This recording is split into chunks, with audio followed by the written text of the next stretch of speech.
guys, you know what time it is. It's your boy David, Ireland's #1 Spurs fan. And today we are bringing you another pre-match build-up here, for the big North London derby tonight at 7:45. Happy North London Derby Day, everybody out there. Every gooner is a runner. Never, ever forget that. But look, of course, as you can see, we've rolled out a stellar panel. I mean, we had to get Philip Brady on for the North London Derby. Matty Hayes was also available today, so we had to drag him out of bed and get him over here today to join us for this one as well. But look, we'll check in on the panelists. I know you guys are already excited because there's already nearly 70 in-house, and we've only just got started. Check in on the panel, we'll check in on the chat, and then we'll get into some North London Derby discussions. Jack, how are you keeping, my man? Doing well, Dave. I kind of almost want to just fast forward, to the game, just, all the build up, all the discussions we've had. But to be fair, David has put in really good questions today. You can tell how much David really likes North London Derby Day because he's even nervous, about the questions he even has prepared for this build up today. That's how much he's taking it seriously, everybody. But Dave, having the Irish takeover for today on North London Derby Day, joined by a really good panel. Looking forward to it. No, I'm absolutely buzzing. Just remember, everybody out there, when I was just a little boy, my mama bought me a little toy. You all know the rest. Philip, how are you keeping, brother? Yeah, I can't wait for this one. Another 4.5 hours to go, but we do very well against Arsenal at home, and tonight's going to be no exception. So top four back on the agenda at tonight at about 9:45 tonight, and the Gooners down the high road with their tails between their legs again. Absolutely love it. Absolutely love it. And some would say Matty's looking like Philip, some with the same colour jerseys on today. Absolutely love it. But Matty, how are you keeping, my man? I'm doing good. It's been an extremely long day so far, waiting for kickoff to come around. Like Philip said, we're still over 4 hours away from the kickoff. But it's such a massive game, and it's hard not to be excited and pumped up for it. But it's also hard not to be nervous. There's still a possibility that Arsenal come here and wrap up Champions League, but it's a possibility that's not going to happen because we've got that incredible home record against Arsenal. I think it's just going to be another great North London derby back in N17 with a full crowd as well for the first time since 2017. And what happened in 2017 when we played them there is we beat them to get Champions League and to finish above them for the first time in what was way too long. So the omens, I think, are in our favour, and we're just waiting to have that confirmed on the pitch again.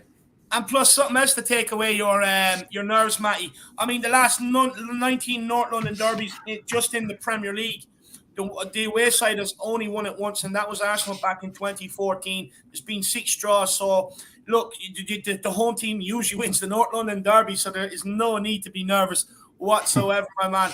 But look, let's see who's in the chat to join us today. Let's see all the excited people out there. We've got Dermot. He says, ladies and gentlemen, live from Kildare, Ireland, it is the time. White Hart Lane is the place. So there's one thing left to say. Let's get the party started. Absolutely love it. He says, introducing the main man, the boss. He's live from Kildare, Ireland. He is the biggest Harry Kane fan in the world. He's here. He is the one and only David Harry Kane, Irish Hotspur Harris. But his partner in crime, he is the biggest Spurs fan in the USA. He has all the stats to make sure we beat the scum tonight. He is the one and only Jack's son, Statsman Kanicki. Big up there. He's pumped. Big day, Dermot. Big day. Moondog says, big up, Moondog. Really appreciate the support, brother. Good afternoon, guys. Jack, your parcel will be posted in the morning, mate. And David, send me your postcode. I have a gift for you, mate. My bets are on. Well, look, quickly, and my man, look, I'll send you over the postcode. I did get your email, but honestly, I've been flat out the last 2 days, being requested on some of these Arsenal channels, doing streams here to keep the fans out there happy with North London Derby streams as well. So do not worry, my man. I'll send it on to you this evening as soon as the North London Derby is out the way, my man. I really appreciate that, Moondog. And I really do hope that Dyer scores today. I mean, look, he does love a goal against Arsenal, and he's done it before. Why can't he do it again, Moondog? Jack, you're going to be receiving a gift from Moondog. Really appreciate it, Moondog, and hopefully this time around it really does work out. And also, David he's being honest. I mean, he was absolutely busy, just from the moment the sun rose, to the moment it fell last night. Because honestly, he didn't even sanitize himself, like some people are asking in the comments as well. I've yet to see Dave, sanitize himself with how much he was spending time with the scum. Probably Philip's a bit worried as well, Moondog. But in the case of Moon Boots, Moondog, maybe he's going to be smacking one off the bar like he did, against Brentford, and we get that, nice goal. Perhaps Sessegnon follows it up instead of Reguilon. Easily see Moon Boots smacking the bar. He never scores, but he always hits the bar. Big up, Moondog. Moondoggy dog. Big up, my man. I hope you're keeping well. We've got Catalania Pena. He says, come on. Absolutely love that. Kaiser's in the house. Come on, you Spurs. Big yourself up, my man. Got Georgie Hill. Afternoon, lads. Going to have to stream the first half of the match at work today.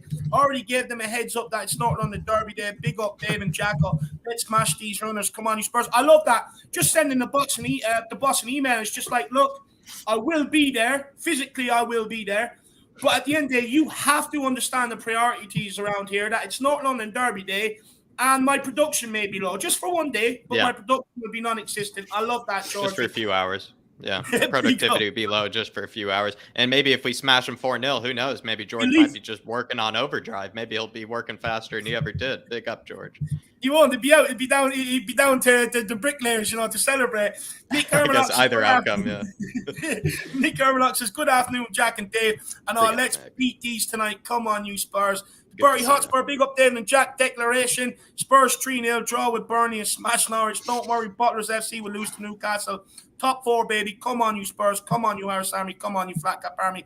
Good to see you in the building, my man. Tequila 316 says, big up, everyone. Let's spank Arsenal. Big up, my man. I hope you're keeping well. Carl Simpson is in the building. Big up, Carl. Big up, everyone. I'm crazy hyped. I'm crazy hyped. I cannot take this. Get me to kick off. But that's why we're here, to try and give people something to do for a little while. Because if anyone's like me, you're just sitting around waiting for kickoff and you're bored, You're just bored. It's like getting up early on Christmas and someone's working and you can't open your presents like 3 o'clock in the day. It's absolutely ridiculous, But big up the hot Spurs. Come on, you Spurs. 5-0 tonight. Absolutely love that. Good to see you in the building. KVP is with us. Come on, you Spurs. Let's smash the scum tonight. 4-0 Spurs. Kane and Sonny hat-trick. Come on, you Spurs. Big up, everyone. KPV, hopefully I'll see you on the pre-match pump up, my man. Good to see you in the building. Who else have we got? We've got Ivan Joseph Erasmus. That is one posh name. Says, hyped for this one. Come on, you Spurs. Big up, my man. The lads in the building. What's the story, Dad? I hope you're keeping well, my man. He says, boom! 4-2 to the Lily Whites all day long. Absolutely love it. Big up. 2 goals conceded. Conte won't be happy with 2 goals conceded. He's the win, but he's an honest man, Jacka. He's honest. Oliver Freeman says, hello, everyone. Let's smash these Usain Bolt running gooners today. Put the shits up them the last 2 games. Come on, you Spurs. DG's in the building. Come on, you Spurs. Big up, Ollie. And I've tried to ban Ollie from going to the stadium. He's been bad luck, but I hate to tell everybody he is going to the Burnley game, which I don't think he should be going. And I told him this. He knows. I said, Ollie, I really don't want you to go, especially if we win tonight. But he has to try and put something right this season. But big up. Look, I've no problem taking his ticket and being a good luck charm. If he thinks that's the best for the club, I will take one for the team and I will take that ticket. But look, I'll leave it up to him. Everyone get it trending in the comments. Hashtag Ollie don't go. That's what we want. Hashtag it in the comments. We don't want them leaving the vicinities of Portlaoise. Neil Shelton says, come on, you Spurs. Let's be having the Gunners at our house. Big up, my man. Good to see you in the Romero building. Genoa card, Dave. He has the Romero rookie Genoa card. Just absolutely beautiful. It looks good, to be fair. It looks good. Look, we'll keep taking some comments and then we will crack into it. Everyone, just bear with us. We want to make sure that everybody that's not going to the game today gets their say, so we will just keep bringing up comments. Dark Sun G says, we will win at least 3-0. I just noticed the Gooners postponed the North London Derby because they didn't have Party available and he is still out. They didn't have Tierney then as well, lol. Now maybe no Saka and White. Yeah, look, it wouldn't surprise me if they tried to get it postponed again, to be honest with you. They probably want to put it to after the Everton game so that they can try and get the points there. It really wouldn't surprise me. I mean, how could they use the fact, that they had COVID when they had 0 COVID cases, but yet they were selling and loaning players at AFCON, and players out injured. But look, let's be honest about Dark Sun G. They ran away, like you said, from Lucas and Harry Winks. I mean, so today is redemption day. Today is time to show them, to absolutely spank them and maybe say to them, look, you should have played us in January, you absolute fools. Jack, anything you want to say, Dark Sun G? It is pretty hilarious that they, kind of hedged their bets, Dark Sun G, on, having, a better squad, having, all their kind of, firing power ready for this big one. And then all of a sudden they just started dropping like flies sort of towards the end of the season, and crucial players for them. Like, to be honest, I mean, Kieran Tierney, Dave, he is a good player at the end of the day, and he is, caused us, a lot of havoc last time out. Thomas Partey, even though I don't rate him maybe as highly as the Gooners do, Dave, he is probably still their best sort of defensive or deep lying midfielder. So there's some big losses. I really doubt Saka's out. I mean, I think it's just Lego man sort of tactics being used here, Dark Sunji, but and I really doubt that Ben White is out. I've seen him, getting ready, it feels like, for this one. But apart from that, Dark Sunji, you're more than right. It is quite hilarious that, they were hedging their bets on having their best team available, and then all of a sudden, missing the best players, missing their most crucial players. Love to see it. Big up, Dark Sunji, brother. Really appreciate the support, my man. Really appreciate it. I know you're still buzzing. You're like Matty. Same situation as Matty. Their fathers both support Liverpool, and he's still riding the crest of a wave. Matty, how's your father actually? Is he okay? He's fine. He's fine. Yeah, he didn't speak to me for a bit after the game, but I think it was probably for the best. But yeah, he's doing all right. He'll enjoy his Carabao Cup come the end of the season, and we'll all be fine again. I guarantee you, Matty, he was sitting there up until about midnight just looking at the adoption papers, wondering should he do it or not. I can guarantee you. Big up, Dark Sunji. Really appreciate the support. Terry Arbuckle, lovely name, my man, says, big up, boys. Let's smash the Woolwich scum tonight. Put them back in their box. Come on, you Spurs. I love that, my man. We'll take a few more and then we'll get cracking. Wilson T says, come on, you Spurs. Stevie Fraser says, and so begins the ramping up of the nerves. Got to give them a real beating. Come on, you Spurs. Big up the panel. Big up, my man, Stevie. Hope you're keeping well. Lukey Boy's also in the house. Come on, you Spurs. Hope you're keeping well. The sisters in the house. Come on, you Spurs. Sitting here with Dad and Mom. Big up, Fee. Big up, Mother. Big up, Father. Come on, you Spurs. Happy North London Derby Day. Get the colours out. Get them on, and let's get behind the team. Come on. Big up, Mother. And it's good to see you doing this well, my man. And Dad says, it's here, the annual kicking of the Gunners. Enjoy, boys. Oh, we will. I cannot wait. Honestly, I'm getting more nervous as time goes on. The regular says, come on, you Spurs. Big up the regular. Simon McClure is in the building. Afternoon, David. How are you feeling about this one? I don't know. I'm excited off its nerves. I'll be honest with you. I'm actually super excited. I'm not scared of Arsenal going into this one. And look, I may well be, I might get clipped and put up all over the internet, but at the end of the day, it's good advertising for the Irish Hotspurs, so I do not mind. But I genuinely believe we will beat Arsenal today. I'm not scared. The home team always wins the North London Derby. Look, if I'm scared of the likes of Ben White, Saka, the cheap cleaning product in Odegaard, he sounds like a deodorant Odegaard. It's ridiculous. The likes of Tavares and people like that. If I'm scared of them, then, I don't know. It's not right. Colgate White does not scare me. In fact, he whitens my teeth. So we should not be scared of these boys. But big up, and I believe that Odegaard, deodorant, Dave, it's an antiperspirant, so it doesn't even make you sweat, as well. So you're not even worried at all, Dave. You're not even worried. I love that. Brilliant.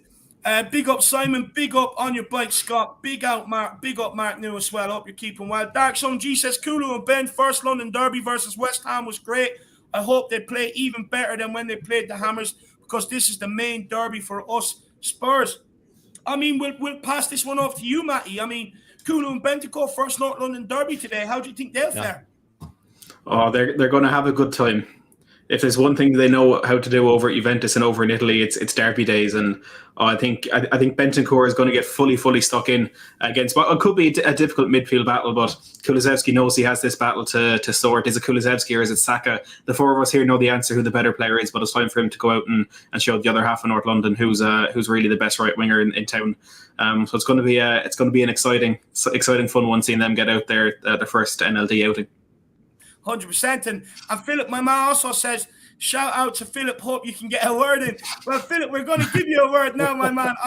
Bentancur and Kulusevski's first North London Derby, same as Romero's as well. Are you excited to see them in a North London Derby tonight? And how do you think they'll get on? Do you think they'll thrive off the pressure of the noise of Cauldron? Or do you think they could crumble?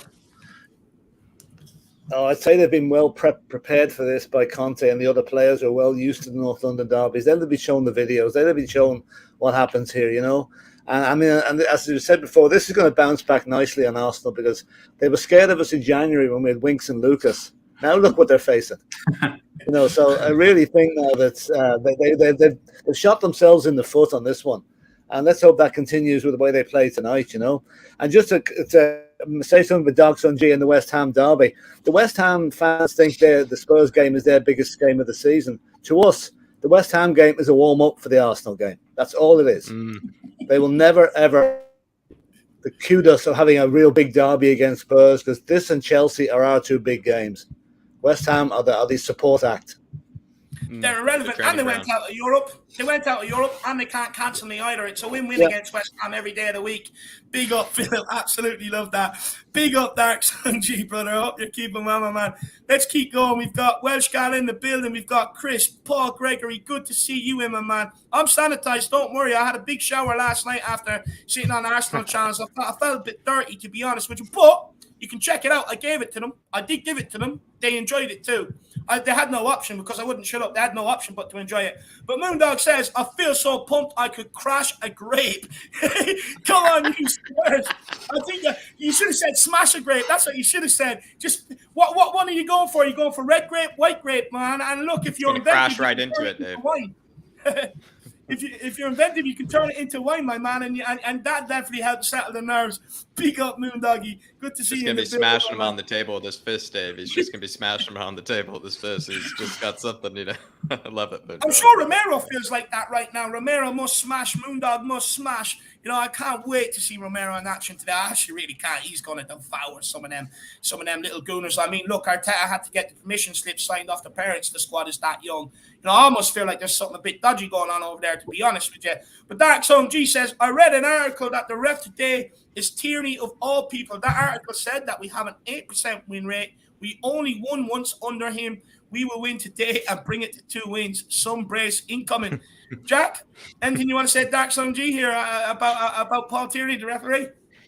Dark Zone G, I'm often, some people like it, some people don't. I try to, appeal to the referee, with my, often my use of sir, and I try to, get inside the referee's head. And, it's kind of, a bit of a tactic of mine, some would say a bit of shithousery tactic of mine, Dark Sun G. But if with Paul Tierney, it looks like I'm going to really have to do my best work today to really get, on his good side in order for us to, have the good calls today, Dark Sun G. And honestly, Dave, sometimes I really think I get really fussed up with the referee and get really nervous about, the referees. Dark Sun G just takes it to a whole new level. I mean, this guy just has, he knows everything about them, knows where they live, knows, what exactly the win rate, with every Spurs game and every situation. He knows which ones are best for the Cubs. Absolutely love it, Dark Sun G. But regardless, doesn't matter. Still, even with the referee, we played most games with the referee not on our side, and we've still gotten the wins, Dark Sun G. I can just imagine during the week taking Harry Winks off the number 20 on the dartboard and replacing it with the referee on game day, just throwing darts at the picture. Big up, Dark Sun G. Really appreciate the support, my man. You're a top man. Big yourself up. Got Fiona in the building as well. Big up, Fiona. Hope you're keeping well. This team need to be as up for this as us. We win convincingly and knock their confidence going into their remaining fixtures. No, look, I think we win today. I definitely see them crumbling, to be honest. Look, they've been lucky. I know they're on a 4-game winning streak, but they've also been very, very lucky. And their luck's about to change because the luck of the Irish is in town, baby. And then we've got Nick in the building. Big yourself up. Ellie's in the house. Well done. The Danish Dragon just wanted to get to 7:45 and get Matty out of bed. That's an achievement, so we will just wait for that. We will just win for that. Big up, Ellie. I hope you're keeping well. I know she's absolutely buzzing. Just quickly, there is anybody tuning in and knows of a couple of spare tickets going, please get in contact. I know Ellie's looking one for her daughter, but there's 2 guys from where I live that flew over without tickets. So if there is 2 spare or anybody knows of any going, please get in contact so we can try and get the 2 boys tickets so they can get to the game, because the commitment is unreal. But big up, Ellie. Big up, Mark, the Pride of Gothenburg is in the house. Up to see you. Big yourself up, man. I hope you're keeping well. Paddy Harnett's in the building. Paddy, when are you going to come on and make your debut, my man? We're all dying to get you on. Big up, Paddy. Good to see you. I love Ben Davies is in the house. I think that's Ariane. Big up, Ariane. Hope you're keeping well. Adrian Schrock is here as well. Liam 1. Big up, Limo. Hope you're keeping well. Dark Sun G says, I also read that Trippier is going to try his best to help Spurs get top 4 by beating the Gooners. Let's win today and Sunday, Trippier, please, for us on Monday. Oh, wouldn't it be absolute scenes if Trippier got a free kick on the edge of the box, and just whip one into the top bins and, just ruin the Arsenal's. And speaking of the Arsenal fans, they reckon they don't actually have a good a good record away at Newcastle. So that one actually might play into our hands. And then hopefully Everton is still going for relegation. Look, all we got to do is win today. It's all we've got to do. Just turn up, win, and I guarantee you that the pressure will get to that young, naive Boy Scouts team, and they will crumble under it. Big up Dark Zone G, my man. He's absolutely popping today. He's loving it. Matt C, Robbie C's in the house as well. Big up Rob C. Big up lads at work. Can't sleep last night. 4-0 Sonny Kane and Cutie. Big up, my man. Good seeing the building. And we'll take this, and then we're going to start cracking on. DMT85 says, big up, guys. Just want to say thank you for the great content this season and all the panel. Come on, you Spurs. Come on, you Flat Cap Army. Let's do this. DMT, brother. First of all, I really appreciate the support. Look, at the end of the day, we really love putting out the content. We try to be creative with it, try to do some different things. Sometimes it pays off, sometimes it didn't, but it's a learning curve. But what I will say is I think over the course of this season, we've probably learned the right formula for the summer and going into next season. And trust me, it's only going to get bigger and better from here, my man. We're not going anywhere, Jackal. And then you want to say DMT? We almost met up with him. I believe, for the West Ham game. It would have been honestly a glorious meetup. But DMT, I want you to be carrying this energy into the big North London Derby game. I'm not sure if he's going to be there, but regardless, really do appreciate support and really do appreciate the donation as well. And thank you as well for just watching all the content. As much as you've enjoyed it, we also appreciate the people that consistently watch all of it, because there's so much out there being put almost daily, and there's so many people that continue to stick by us and watch it daily. So DMT, you are one of them, my man, and really do appreciate you, brother. 100%. And also the next time Dave and I are over, it's going to happen. It's going to happen. The big meetup. 100%, 100% it will happen. And look, one thing you said there, Jack, as much as we put out the content, you know, it'd be deflating putting it out there and nobody watching it. So a massive thank you to everybody out there who does watch it, who does enjoy it and does support us, because this channel is absolutely nothing without you guys. We don't have any big wigs behind the scene, supporting us financially or anything like that. So we really do rely off the support of everybody out there, and it's been magnificent. So big up DMT. Really appreciate that, brother. So many in the house right now. So many. I will catch up on the comments. I'm going to take this one from Paul Markey. He says, time to put the Woolwich tails between their legs. Paul Markey, I can see it coming, my man. I can definitely feel it, brother. Look, like Philip said, it's time to send them down Tottenham High Road, with the tails between their legs, running to the Seven Sisters. Can't wait to get out of there. Big up, Paul Markey, and I hope you're keeping well, my man. Woolwich Wasters, Paul, like Amir Sardar loves to say, the Woolwich Wasters. Hopefully they continue that trend today, my man. Big up, Amir. Big up, my man. And then Dark Sun G says, did you hear that Fabinho got injured? Wow, Carmelon.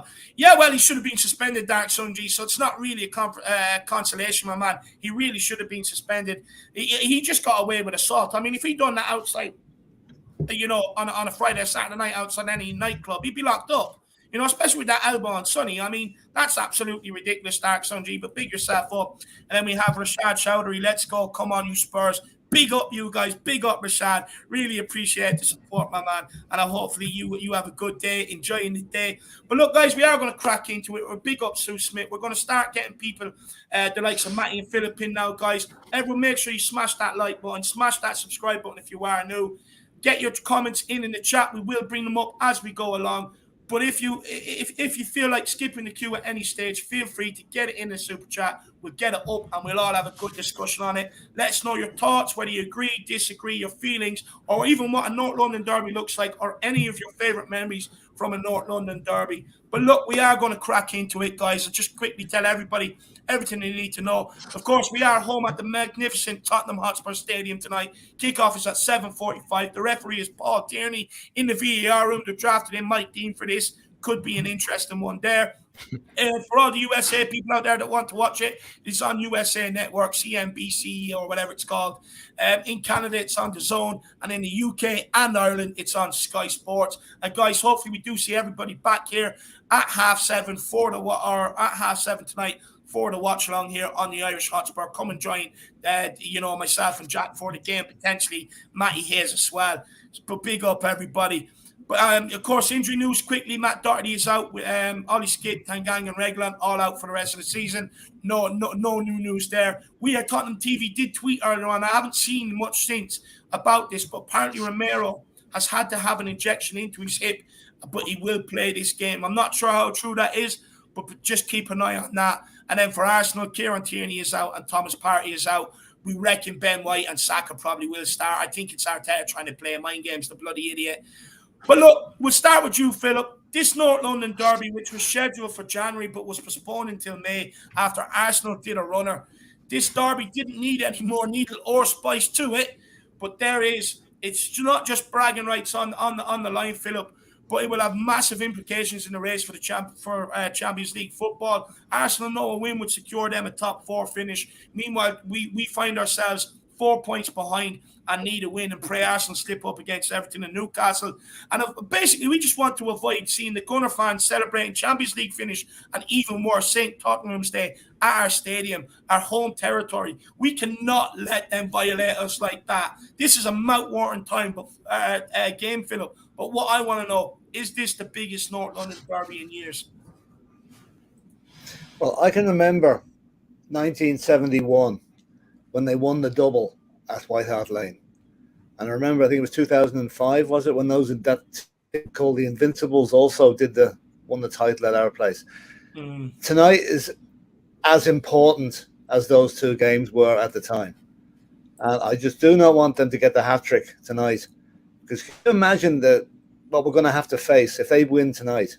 What would the abuse we're going to have to take?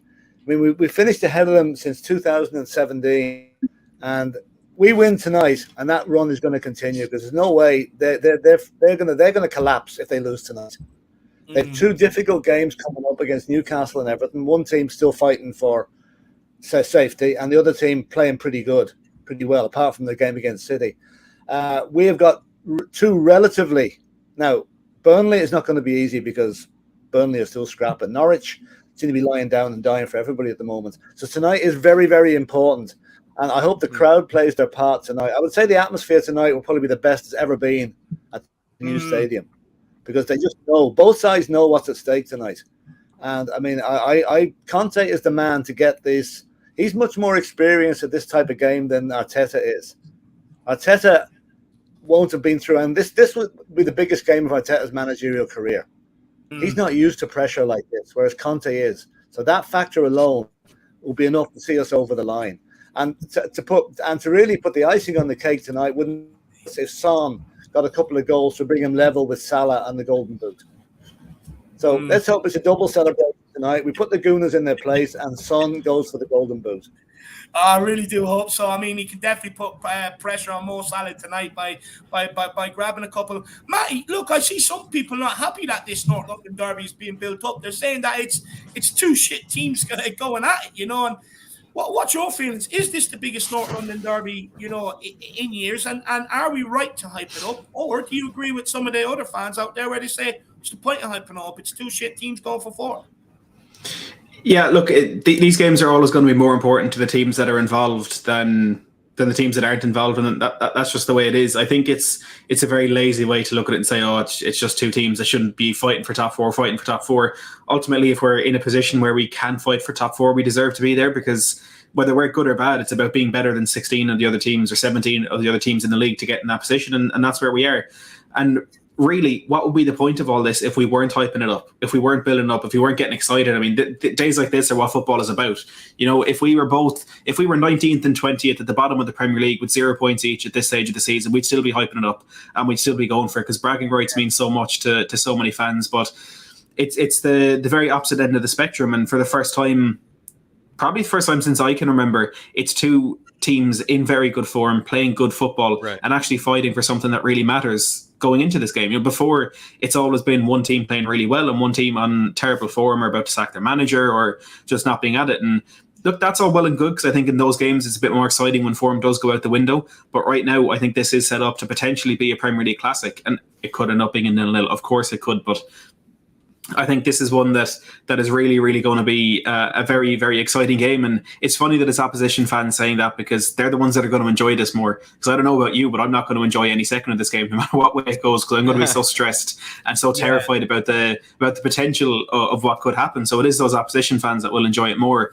But yeah, it's you're wasting your time and you're supporting the wrong sport if this is a game that you're not going to get excited for and that you're not going to get not going to get pumped up for. And I think, like I said, it can be a real Premier League classic. And if Tottenham get the first goal, it'll be even better. Because I think someone mentioned it in the comments a while ago that the first goal is extremely important here. If Arsenal get it, they can sit behind the ball and just soak up the pressure, and they can afford to concede an equaliser. Whereas if Spurs get the first goal, that's not good for Arsenal. Obviously, that's their top 4 place in huge jeopardy. So they're going to have to come out and play against Tottenham. That's them where we can catch them out on the flip side. So I think Tottenham getting the first goal will be the best thing for the neutral. But no matter what happens, no matter what way it goes, we have to pump it up like this, and we have to make it sound like the biggest game of all time. Because for us 4 sitting here right now, this is the biggest game of all time until the next one and until the one after that. So yeah, they can shut up. 100%. I agree with you, Jack. Have you anything to add before I welcome a few more people in, lad? No, I think if you were just trying to be, if you were, I don't know, Dave, let's say you're just trying to be a promotional manager for this, for like TV, you're trying to come up with the commercials, the big kind of intro, the compilation, that gets people, tense and hyped up for it. You find it a lot easier doing it for this one than you would for, previous North London Derby. It'd be so much easier to write the script for this one, because not only is it kind of bragging rights as always on the line, Dave, but it's also the fact that it's kind of futures, on the line as well. Like you kind of think like this sort of, kind of performance, however it goes, could impact, maybe how things look next season. It could impact, how players walk into the summer feeling about the club, feeling about the manager. Look at even Mikel Arteta, Dave. He's just signed a new contract. How do you want to, kind of, get that new contract started? Do you want to finish with a 3-0, spanking, at the Tottenham Hotspur Stadium? Is that how you want to get it started? Or maybe he pulls off a result, and maybe that's how he gets it started. It's a lot of different narratives, Dave. I think it would be much easier to write the script, be much easier to sell the TV packages if this were like a pay-per-view or something like it for this North London Derby than ones in, honestly, plenty of years in my memory. I think it'd be much easier to promote this one. That's for sure. 100%. I mean, if you can't get up for this, you wouldn't get up in a room full of naked Kardashians, to be honest with you. And then there's something wrong with you. You have to be able to get up for this for sure. It's an absolute massive game. For me, I think it is the biggest one. And at the end of the day, it's what we've got left to play for. And at the end of the day, we should find immense pride that we find ourselves in this top 4 race because nobody gave us a hope in hell. Conte has done magnificent to get us here. And of course, we're going to big up. I mean, I'm sick of having St. Tottenham's there. It hasn't happened in 5 years, and I want to make that 6. I want to make it 6. So let's get the job done today. If you can't get up for this, like I said, you have no hope of getting up for the Kardashian sisters. Then, to be honest with you, but I do want to welcome a few people in. We've got R Green 216, Tequila's brother. Big up, my man. Hope you're keeping well. Neil Ferguson's in the building as well. Good to see you. Jimothy is as Big well. up, Ian. Josh Brown. We've got J Boy in the house. Big yourself up. Bobby K is here with us. Big up, Bobby K. Good to see you, Bobby. We've got Juice. I don't know how to say that word. It's French. No, I think that was a good attempt, Dave. Entree Dois. I'm not sure. Entree Dois. That's what we'll go. It sounds good. Entree Dois.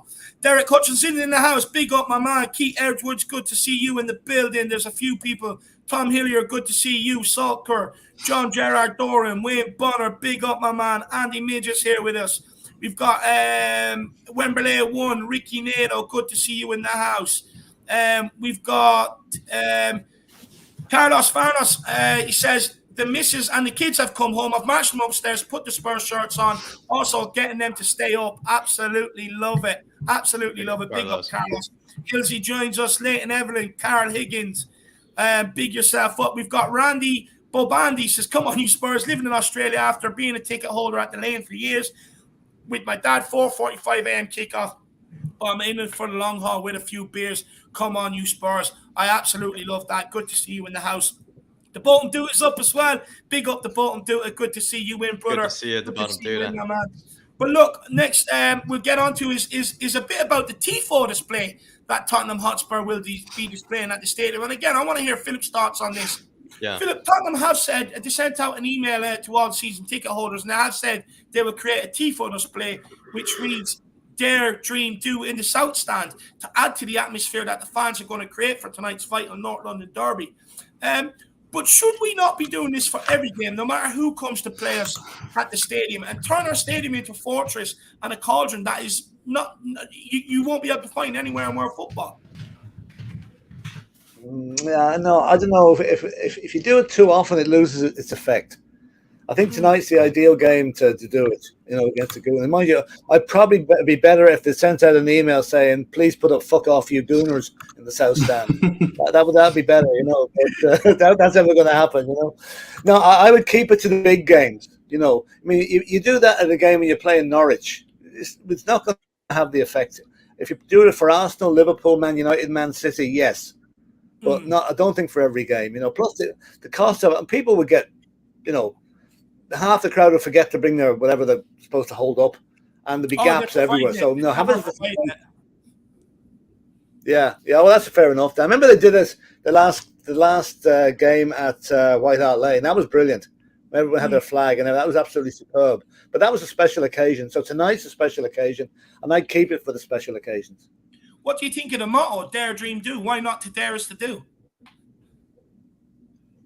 Maybe the same saving on the lettering. We are Daniel Levy here now, It's less letters to hold out. I don't know. I mean, it still gets the same message across. Yeah, 100%.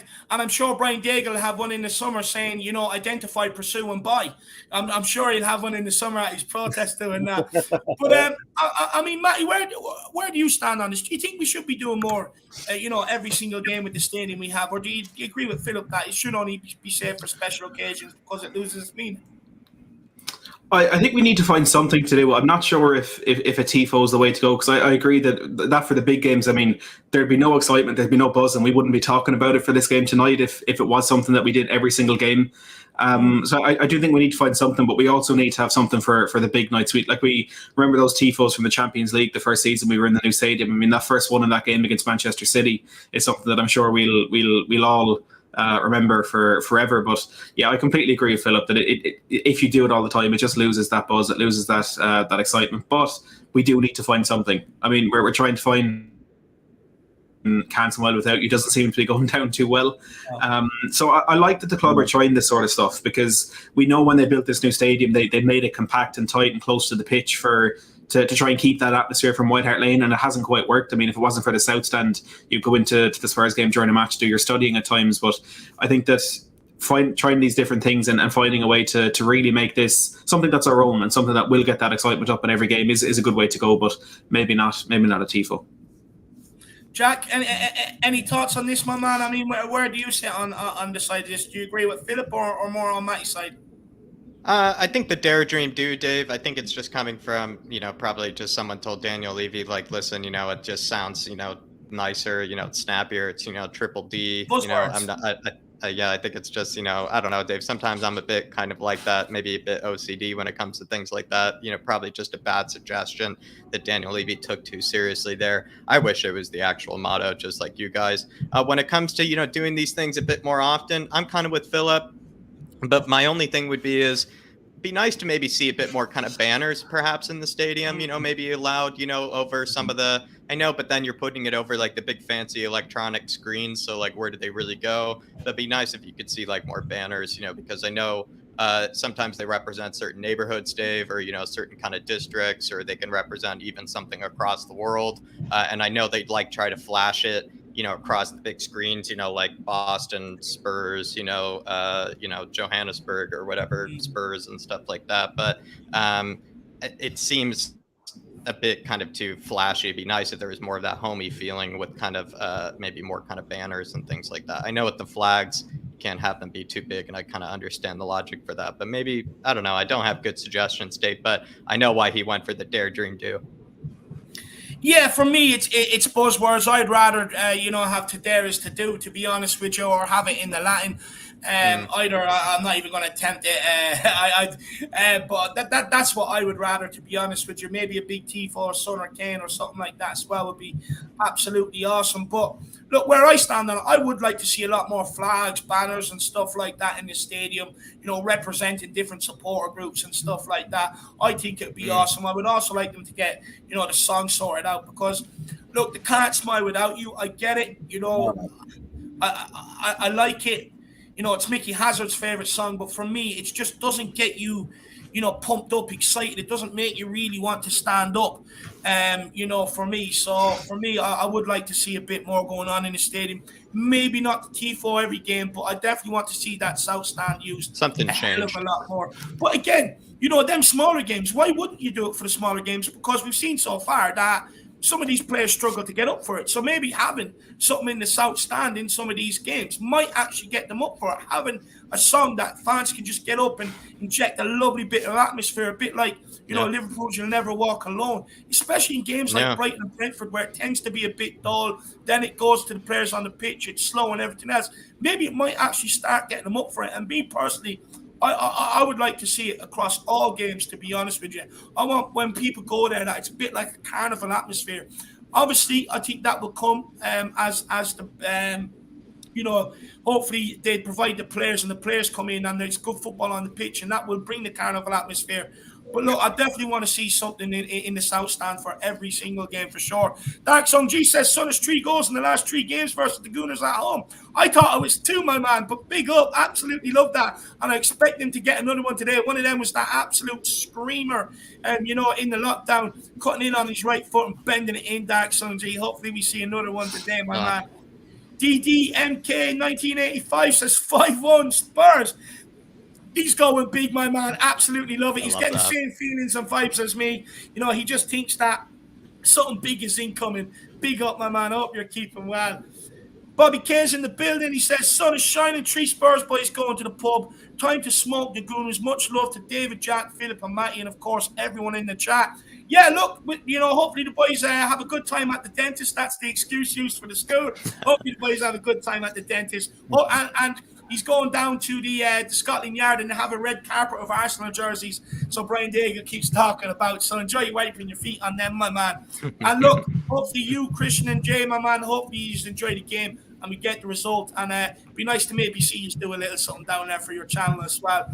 Big up, Bobby K. I hope you and the boys really do enjoy it, brother.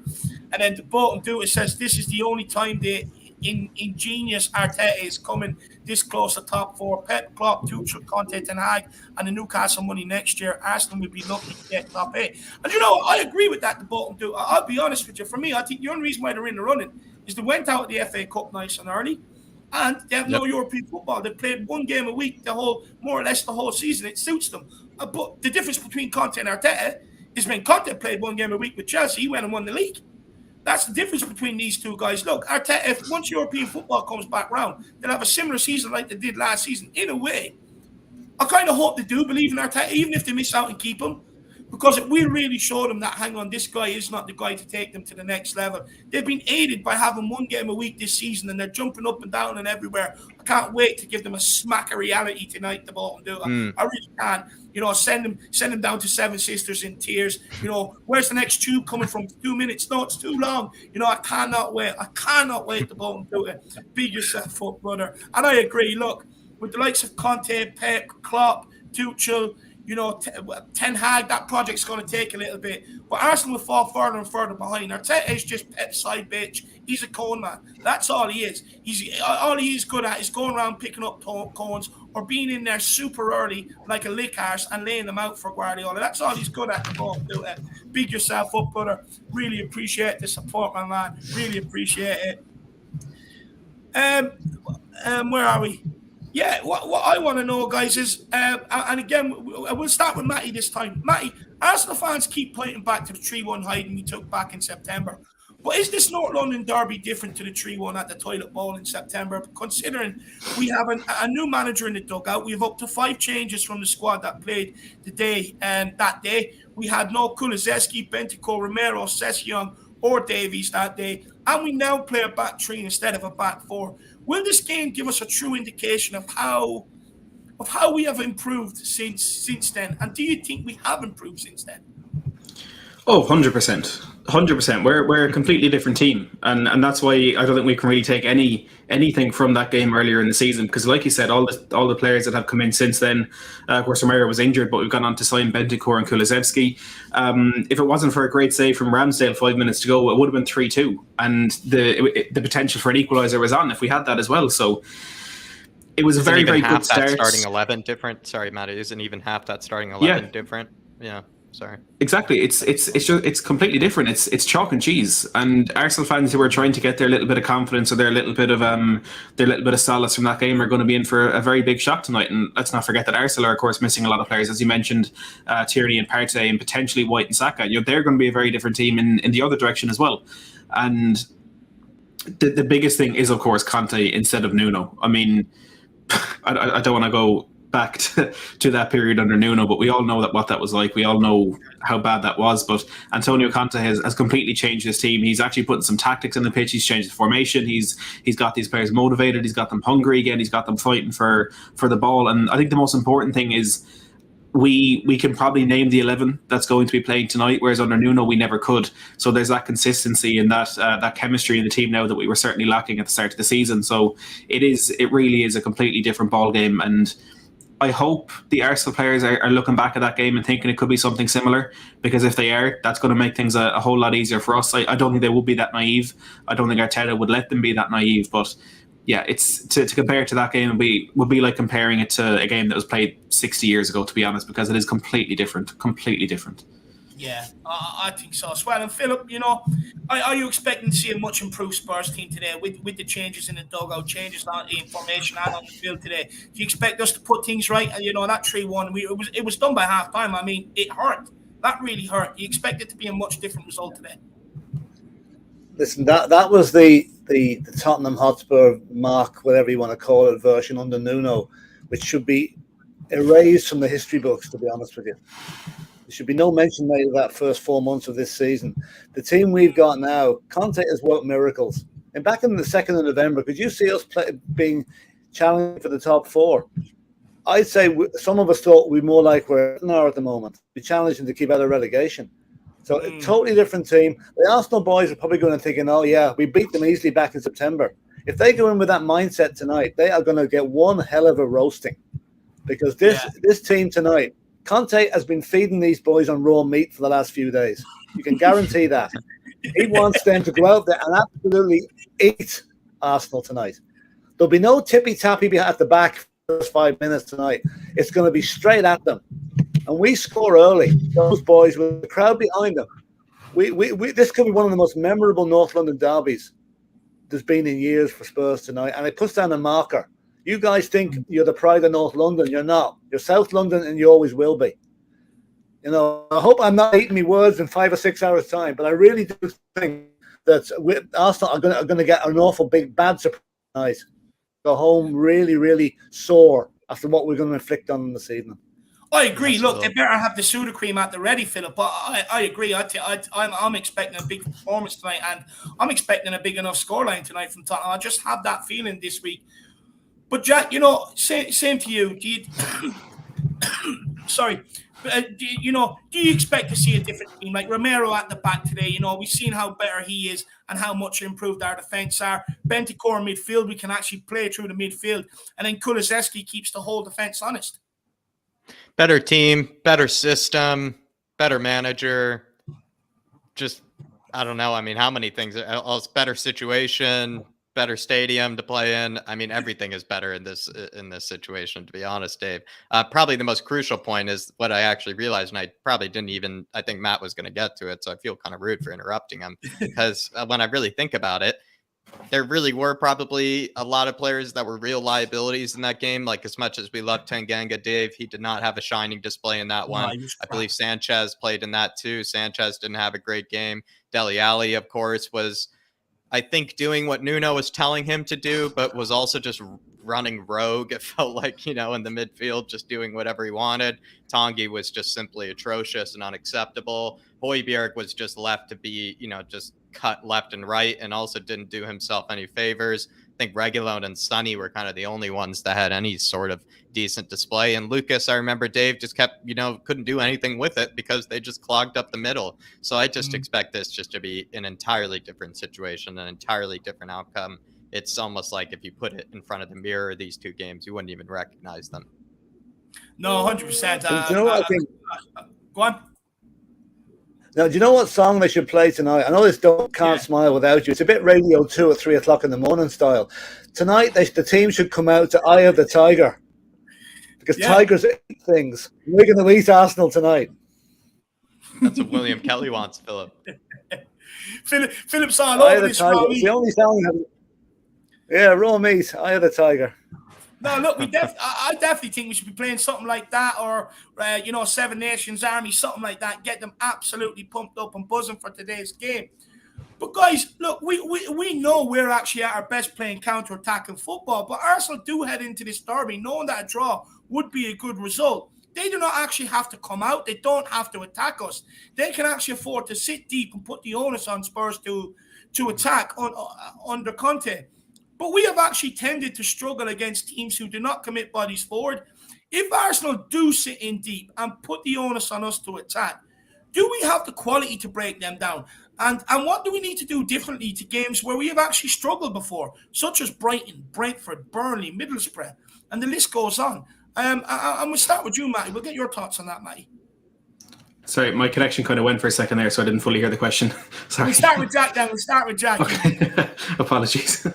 No, Dave, if like you've said this before, though, like the answer to us being able to break down these teams that do sit a bit deep, do clog up the midfield, a bit of it has to do with quality. And you do have to look at that element. But a lot of it had to do with effort, and a lot of it had to do with concentration, and as well as just commitment, because you pointed out, Dave, there have been teams that have clogged up the middle. There have been teams that have sat back against us, and we have found a way to get a result. In fact, even when we didn't play very pretty, we were able to sometimes brush aside them, 3-0, at times, even when they still caused us frustration. So when you think with this North London derby, Dave, they know the impact of this. They know what it means to fans. They know that they're going to be probably putting in what I would imagine more effort than probably they usually do. There's more adrenaline in this game than there usually is. So while maybe a team would be better suited to sit back against us to frustrate us, you could say, all that extra adrenaline, all that extra meaning and kind of intensity behind this fixture would probably give us a better chance to break down these teams, because that's what you said, Dave, I believe before, is what was missing against teams like Brighton was, while they did cause us frustration in the tactical sense, there were a lot of players that just simply weren't taking the initiative to take on their man, weren't willing to make in a tackle, weren't willing to press, weren't willing to try to do those things that just simply kind of come down to effort and just wanting it more. And I would think with the North London derby kind of scenario, Dave, there are no excuses here. So I think they'll put in a lot more effort, even though I think it is a better idea for Lego Man to sit back and, sit deep. I think we'll have a better chance than maybe most other games to break it down, would be my answer. No, 100%. And look, we'll go back to you, Matty. I mean, do you expect Mikel Arteta to come out here and sit low block tonight and be happy to take the point? Or do you think the arrogance will get the better of him? But if he does sit low block, what do we have to do differently to the games of Brighton, Brentford, Middlesbrough, Burnley? Because the examples are there. We can't have another one of them games tonight. Well, I think that what we'd have to do differently is very clear. And it's just create chances, which is much easier said than done. But I think in those games, we weren't really taking any risks. I think we feel very comfortable when it's Kane or Bentancur on the ball deep and they can just ping the long passes. But maybe that's what we need to do when teams are pinned back as well, and just put that ball into the box, test them. If Ben White is out tonight, that's their best centre-back, their best aerial defender out of the game. So we need to test them in that way. And instead of maybe trying to do the same thing over and over again in trying to break them down slowly with the death by 1,000 cuts style that Manchester United go with, try different things. Try the long ball into the box, try break them down out wide, try break them down centrally, try drag them out and then get them behind them. Whatever it is, we can't keep going with the same approach for 90 minutes and expecting it to eventually work. It's the definition of insanity. Whether or not Arsenal are going to play like that, I think Ben and Sim had a brilliant debate on this on the preview on their channel yesterday, and there's definitely an element of arrogance about Mikel Arteta. He seems to think that he is better than he is. He seems to think that Arsenal are better than they are. And look, they've done quite well this season, but for whatever reason, he thinks he can go out and beat any team playing, attacking, expansive football. And it's just not the case. I mean, he's probably still living off that good 30 minutes they had at the Etihad before they were beaten. He probably replays that for himself every night before he goes to bed, saying, "Look what my team did." And it's not a way that a team can actually go on and be successful. And I think there will be that element of arrogance where he's coming tonight, and it could be a similar sort of approach to what we took at Anfield, where it's going to be defence first, but when we get forward, we're going to commit men forward. I think that could be the way he's looking at this game, and if it is, great for us because we can then catch them on the transition if we do manage to get Kane in possession deep. And what formation they're going to play, I think, will affect Harry Kane a lot, especially because if they go with a 3/5 at the back like they did against Chelsea, I think there could be a lot of space in between those lines for Harry Kane to pick up possession and then hurt them from there. But if they go 4 at the back and kind of overload that midfield with Xhaka, who would be Elneny and Odegaard, I think then if Odegaard out of possession can drop a little bit deeper, they can put one of Xhaka or Elneny in that space and patrol Harry Kane a lot better. Maybe like Fabinho did when we played Liverpool. So those passes, even if he does get possession, there's a man on his back straight away and it's more difficult for him to turn and get that stuff played. But I think he will go with that 4 at the back, which doesn't bode well for Harry Kane, but it's a more expansive, more attacking approach, which I think could allow us to catch him on the counter-attack a little bit more. 100%. And look, Philip, I mean, look, we have to go into this game expecting them to try and mark Harry Kane out of the game, just like some of them other teams have done. But we've seen when Harry Kane gets marked out of the game, we can't even create chances. We can't even get any shots on goal whatsoever if he's not creating. So who are we looking for to step up? The wing backs, the midfielders? I mean, Philip, what do we do if they take Kane out? Because we have to account for it because other teams have done it and it's stifled us. Well, I'm going to use the Brighton game as an example, which was probably the most frustrating 90 minutes I've had as a Spurs fan. Nobody was brave enough to try a pass. I mean, we were taking 15 passes to get across the halfway line. So tonight we've got to be quicker. You know, the more get the wing backs more involved. The wing backs never went by their man once against Brighton. That's got to change tonight. So we've got to get the wing backs up there, quick, incisive passing. Don't allow the press to dominate us. You know, get the ball away. And I think Kulusevski is going to be crucial tonight because he is against a lot of the teams he's played so far. You know, they're talking about Diaz being the best signing in January. I think Kulusevski was, to be honest with you, because he's not playing in a team that's going for the championship. He's come in and hit the ground running, so he's going to be vital. We're going to just get the ball up to the forwards quick, and if Harry Kane drops back and they put Xhaka on him, right, Harry can use his guile and he's get Xhaka booked in the first 10 minutes, and that'll put manners on them. Because Xhaka is a headless chicken at times. You know, he's inclined to let his heart rule his head there, and he gets, you know, how he's not sent off more, I do not know. But if Kane can be cute, get Xhaka booked, and that'll put manners on him for the rest of the game. And Harry can then go to his own normal thing, you know. But so that's why I expect a quick start for Spurs tonight. None of this tippy around the back. Go at them from the minute one. Put out your intent. I don't think Arsenal will come. I think they will sit back. As Matty said, there's no reason for Arsenal to come out because a point will do them, you know, really will. But we can't allow them to get the confidence of that point. We hit them early, score first, put them on, draw them that they have to come out, and then we all know what we can do against them on the counter attack. So, you know, the ball is in our court tonight. Conte is experienced enough. He's played these games in Italy hundreds of times, so he knows what to do, and I've no doubt he will do it. 100%. I couldn't agree more. Philip, look, you can help us with the vote and do a super chat here. He says, hit them hard and early, score the first goal, and then score another in the second half and take some players off so that they get enough rest for the next game, which is quite quick after this. Sunday morning, 12 a.m. I mean, it's the usual. It's the usual FA. Let's shaft Spurs if we can. And how many times does this happen? We play late on a Thursday or a Wednesday, and then we're playing first thing on Sunday again. You know? We're too quiet there. We should be complaining about fixtures like that. You know? I mean, Arsenal, somebody gets a sore finger and they get the game against us called off. Yet we're supposed to go out and play, you know, less than 72 hours again against Burnley. I don't know when their next match is. It Sunday afterone? Monday. Is it Newcastle game? Monday against Newcastle, yeah. Monday. There you go. And they rescheduled it. And they rescheduled it. And it's the same for Liverpool. More to recover than we have. It's the same for Liverpool. The game that we were supposed to play against Liverpool was scheduled for 12:30 on Saturday, last Saturday, but because they were in the Champions League, that got moved back to 7:45. So they had more time to rest. And the only reason that happened is because Jurgen Klopp had to go with a BT presenter 18 months ago about it. You know, they make noise and it happens, but yeah, it's ridiculous that we can be expected to play 12 o'clock on a Sunday. It's a ridiculous time for a game of football. It's ridiculous. I mean, Arsenal get 36 hours to recover. Like, say we win tonight, right? And we're 1 point behind them. The next game is absolutely crucial. Absolutely. It becomes the most important game of the season. We've hardly any time to relax. They can go off and swan off, go to the spa for a couple of days and get rid of the bruises. It's really not fair, and something has to be done with the FA. Stop shafting Spurs on the fixturing. That's all I can say, you know. 100%. The worst thing is it's purely done for TV.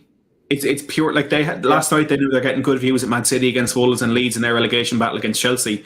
This is a rescheduled game. Like when has there ever been a Premier League game scheduled at the start of the season or scheduled a few months in advance for a Thursday? It was purely done so this could be on TV. Even if you played at 4:30 on the Sunday, it wouldn't be that bad. But it's a joke. If Sky Sports had their way, we'd be playing this match at 8:00 tomorrow night, not tonight. Because we've played this game every week if they had their way. Oh, don't start me on Sky Sports, please. Philip can't help you. He's always got to get one in there. He's always got to. But Jack, I mean, what's your thoughts on the Mountain Dew Super Chat? I love it. I mean, to be honest, I feel like we do have to hit that goal early, Dave, or at least start threatening really early, because that's how you basically make the game almost intolerable for the Arsenal players, because you then keep the stadium loud. Because what you don't want, Dave, is, the stadium is going to be loud. The stadium is going to be active in the first minutes of the game, but you want to kind of match it with the play. You don't want to disappoint the fans, with a poor, 10 minutes of completely agree. An early goal would be the most ideal scenario because it would keep the fans going. It would make the atmosphere even more toxic and even more intolerable for that scum on the field. And then as well, the second half, I mean, it'd be dream world if you were to score early again. But absolutely, maybe open up the floodgates perhaps in the second half, I meant. But big up to Bottom Duda. Big up the bottom. I mean, if we were to take players off to rest for the next game, that would be just dream world. I mean, that's when you're reaching the 3-0, 4-0 sort of score line to Bottom Duda. But we'll get there when it comes, my man. 100%. And I just also want to add, like, this whole thing about the Premier League, I mean, it's been going on since Lasagna game. I mean, even this game, like Conte alluded to it in his press conference, we ended up having to forfeit the Rennes game 3-0 because they wouldn't let us move the Leicester game to play that Rennes game so that we could stay in Europe. They've shafted us of epic proportions this season. And it is about time someone in that club stands up and just says, look, this isn't right. Why is it always bloody Tottenham Hotspur? I'm absolutely fed up with it. Well, Dark Song G says that 3-1 game we played Harry Kane or Carrie Kane and not Kerry Kane and not Harry Kane. Exactly, my man. Kane wasn't even ready. Kane didn't even turn up for that. He's going to be raring to go today. Hasn't scored in these last two though. Hasn't scored in these last two North London derbies, but he's a record breaker in North London derbies. Dark Song G. He has more goals than any other player in North London derbies. I think it's 11 in 16. What a record for my man. Hopefully, he'll be hurting from not scoring the last two and he'll turn up today. Big up, Dark Song G. Really appreciate the support, brother. And he says, we need to take 2 long-range shots, often against 10 men in their own box team. Kane, Pierre-Emile Højbjerg, Son Kulu have great long shots. Also, Noah Aubameyang for them. Kane for us. And look, on this, believe it or not, Harry Kane actually has the highest percentage shots outside the box than any other Tottenham player. So hopefully he can unleash one today. Sonny, I mean, we only seen recently what he's capable of. So, I mean, if we can get him in a good position to unleash one. Pierre-Emile Højbjerg, I mean, hit the post against Liverpool. So, we are starting to learn. We are starting to take shots from outside the box. And Kulu Sexy, hopefully he can put one in. Because, look, a lot of Arsenal fans actually don't rate this guy. Listen to a lot of them. They do not rate this guy. They're all, oh, no, got to put Sack in there. Okay, but Kulusevski has played, 13 games, has 10 assists and 3 goals, something like that. Played less than 1,000 minutes. I mean, how can you not put him into the team? He's absolutely unbelievable. And I agree. Look, one thing with Aubameyang, I don't know what went on over there. I really don't. But he always scored against Tottenham. He loved the goal against Tottenham, and he ain't there. He's not there this time round. Where we're looking at Nketiah. I believe someone on Paxton Road called him Nkitkat. I thought that was hilarious. But look, for me, I'm not worried about Nketiah at all, to be honest with you, Dark Song G. But I agree. Look, if they do sit back, long shots, take them. Don't be afraid to crack them from outside the box. Do not be afraid. Big up, Dark Song G. Really appreciate the support. I have 2 more kind of sort of things before we kind of do move on, because I do want to talk about other teams leading into this game. But, guys, Arsenal fans are maybe, or actually we'll end off on the crate on how do we break these down. Could Bentancur be the answer, guys? Because, could he be the one to step up and create if they do take Kane out? Because if we can't get Kane into the game today, Bentancur has a pass success rate of 89.1%. It's the 3rd best in the Spurs squad this season. And a long ball pass success rate of 66.7%. He's the second best in the Tottenham squad behind Harry Kane, who has 68.8%. For the club. So Jack, I mean, you love stats. Can Bentancur with them pass stats? Can he be the one we could look at today then? Or if they do, Mark, Conte could say, Bentancur, you're the you let Kane be the decoy for a while, and then in a certain period of the game, you're the guy that we're going to get the ball to, and you're the guy we're looking to be the creator. Yeah, I mean, the responsibility would probably have to further fall on the likes of Bentancur and Højbjerg. To be fair, I would say if you want someone to be pinging the passes around, being able to kind of dictate the play from those deep lying areas, you would maybe say Højbjerg could be better suited for that. What you want Bentancur to do, Dave, is perhaps, carry the ball more, because I don't think Højbjerg is nowhere near as good of a ball carrier as Bentancur is. Bentancur, when he carries the ball, Dave, I mean, we all just kind of sit back and, just watch in awe, because it just looks graceful and beautiful whenever he's carrying the ball. And I think that's what he would need to do if they were to take Harry Kane out of the game. To be fair as well, that's when kind of Kulu steps in as well, Dave. I know you would say that maybe Bentancur would take on the burden of kind of running the show, playing the passes that maybe no one else can. But also I think that's when Kulu comes into the game, because what you really need then is, if Kane is being taken out of the game, you need someone to be taking on their man, getting by players, and then that would just free up the space for Harry Kane later, because they can't just continually man mark Kane if there's being 2 or 3 players being, taken past by the likes of Bentancur or Kulusevski, Dave. So they would have to eventually leave Harry Kane, and then more space would be available to him. So I would say maybe the responsibility falls a bit more on Bentancur as well as a Kulusevski, because they're more of those kind of creative players. And I think the way they could help out Kane is, just doing what Philip was talking about earlier, being a bit brave, taking on their man, doing those things that we just weren't doing in those games like Brighton and Brentford. Yeah, 100%. Guys, do you think that Bentancur has the capability to be the guy that we could look to today if they do take Kane out? Because we have to come in with a plan B. Yeah, you can do. I think there's yeah, cheers. I think I'm on a bit of a delay here. I don't know what's going on with my connection. I have a few question marks over Bentancur in the last couple of weeks. I mean, look, he's an incredibly talented player. He came in with a bang and was so impressive in those first couple of games that he played for us. But there haven't been too many really bad performances. I think the one at Old Trafford was the worst game he's had for us, but he hasn't been as impressive in the last couple of weeks, maybe the last month or so. And I kind of would have looked towards him as a player who could help us break down those low blocks when it did come to it, because we brought him in as the passer in our midfield, and he's very, very good at it. He's really good under press. I think he's one of the most press-resistant midfielders we'd have, maybe the best since maybe what we thought we were getting in Tanguy and Ndombele. But in breaking down those low presses and being able to pick out that key pass, he just hasn't really done it for me. And look, he's still the best midfielder we could have signed in January, and I still think he has a huge future at Tottenham. But right from now, he's not really living up to what we need in that midfield. And I wouldn't be really confident if we were relying on him to be that man picking out the key passes tonight. I think Harry Kane is still the best one we have for that. I'd look maybe more towards Kulusevski and what he can do. But if it is Bentancur being the key creative spark, I would worry for us tonight.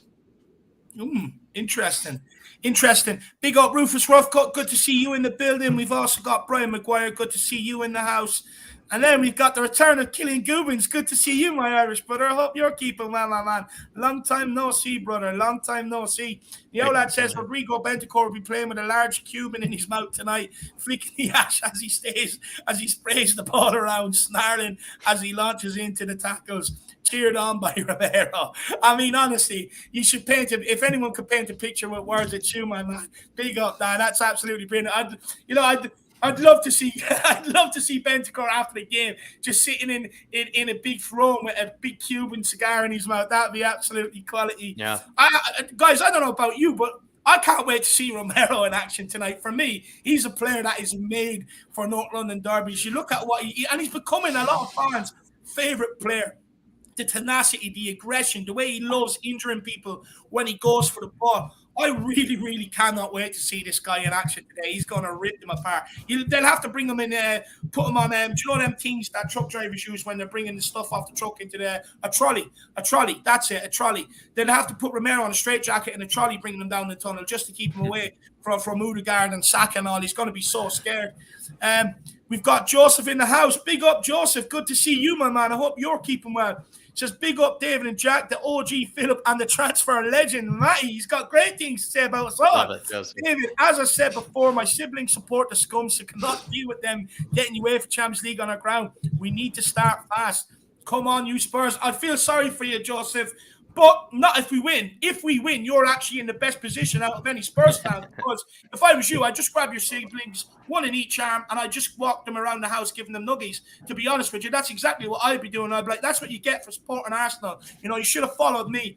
Joseph, do not worry. We will beat Arsenal tonight, and you will have the bragging rights in the house. But look, it's not only Champions League football, it's St. Tottenham's Day as well, Joseph. Cannot allow them to violate our home pitch like that. They've already won the league and celebrated the league on our patch before. We cannot allow them to keep violating our home turf. If you're not safe at home, you'll never be safe anywhere. So we've got to restore some pride today. But big up, Joseph. Big up, Joseph. And I agree. I think a fast start is absolutely crucial today. So I don't want to see Ben Davies and Dyer taking 10, 15 minutes to warm up into the game, starting at walking pace, looking at each other, high-fiving, passing the ball sideways. You've got to go out there with intent. You've got to get at them, use the crowd, use the raucousness of the stadium, and get at them for the first 5-10. Put them right back into their box, put them under pressure, and watch them crumble. Just like an apple crumble, my man. That's exactly what we've got to do. Big up, Joseph, brother. Really do appreciate the support, my man. But guys, Jack, do you actually see Conte changing the way we play, though? Because, you know, people thought we might see you got a score for it against Brighton and Brentford and things like that, but we still looked to play counter-attacking football. You think Conte will actually allow us to change that tonight, take the brakes off, and just allow us to go full throttle at the scum? I feel like a version of like change, Dave. I don't expect him, you know, just to be, I don't expect it to be unrecognizable, you know, the system or like the shape. Maybe, Dave, you would see some players like Sonny and Kulu pressing a bit higher because, you know, more recent, we see them kind of drop into that 5-4-1, you know, sort of shape. They kind of drop into that midfield. Perhaps, you know, be more like, you know, them kind of pressing up a bit higher, you know, trying to win the ball off of the center backs a bit more. Who knows? Bentancur and Højbjerg might be also, you know, pressurizing, you know, people a bit higher up the pitch as well. Kane, you know, might be throwing himself all around the pitch, trying to win the ball back. So you might see this similar shape, but a lot more effort and a lot more work maybe off the ball than maybe that really detailed, organized sort of kind of work that we were doing against Liverpool. Maybe that would be the big difference, Dave, because I thought we worked exceptionally hard against Liverpool, but we picked our moments, right, to be able to win the ball back, to be able to go forward and whatnot. So I just expect this one just to be similar to that, but maybe a bit more adrenaline, almost kind of just like taking 3 shots of espresso before the game, Dave. You're just zooming around. I expect the players to be maybe a bit less disciplined, as maybe you could say, with what Conte normally has them sit, where he has them normally stand, where he has them normally position themselves. Could be a bit less disciplined, but with a whole lot more effort and a whole lot more intensity. 100%. And Matty, do you expect to see any changes to the lineup today? Do you expect to see the exact same 11 that we rolled out against Liverpool? It's kind of hard to say for sure with Antonio Conte. I mean, I thought we were going to get a change to that lineup and a bit of a wild card from Antonio Conte in that game against Liverpool. We didn't. It could happen again. It could happen today. You know, whether it's maybe a change in formation to match up with their midfield. If we go to a 3-5-2, which could be as simple as just playing Kulusevski in a more central role and putting Son right up alongside Harry Kane. It could be playing Son on the right and Kulusevski on the left. I mean, they were talking about it on We Are Tottenham TV as well yesterday. But if Newcastle, if Arsenal do go with that back 5, if they have, you know, say Cedric on the right, Tomiyasu on the left, they're 3 centre backs. Cedric is a lot more attacking than Tomiyasu, so he pushes on, and Tomiyasu then slots in to left back as a back 4. Well, it's very similar to how Manchester City played against us at the Tottenham Stadium last year, with Joao Cancelo stepping into midfield, leaving that space on the right hand side. So if we swap Kulusevski and Son, let Kulusevski, who's a bit more defensive, deal with that numeric overload when Cedric gets forward, and then have Son on the opposite flank to attack that space that is left when Tomiyasu tucks in. It could be something like that, but I think in terms of personnel, we pretty much know what we're going to get, and that is partly because of injuries with Reguilon and Doherty not being available, but and we still know the 11 players that are going to be on the pitch, 99% sure. It's just about how those players are utilised. I think we could see something a little bit different, but I don't really I don't think we need to. I think if we play the way we usually play, we can get 3 points against these lot, but you never know with Conte. 100%. Coach TPM, link me to that site, my man. I definitely want to get myself something like that. Link me to it. I'll see if it's within my price range, my man. Big yourself up. Big up Adam William Kale, another one from the Irish crew in the building. Smash the filth tonight. Newcastle and everything have the ability to banana skin them thereafter. Tottenham top 4. Come on, you Spurs. Absolutely love that. Big yourself up, my man. Good to see you, Adam, and I hopefully filming is going well on your new film. Guys, I want to talk a small bit about Hugo Lloris before we move into the defence, because I hear a lot of silly debates, going on this week about Ramsdale.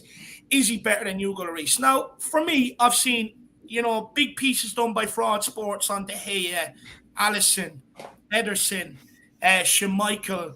Who else is there? Mendy. But Hugo Lloris never, ever gets the praise that he deserves. People are telling me that Ramsdale is better than Hugo Lloris. Ramsdale has played in one North London derby. Hugo Lloris is entering his 21st North London derby today.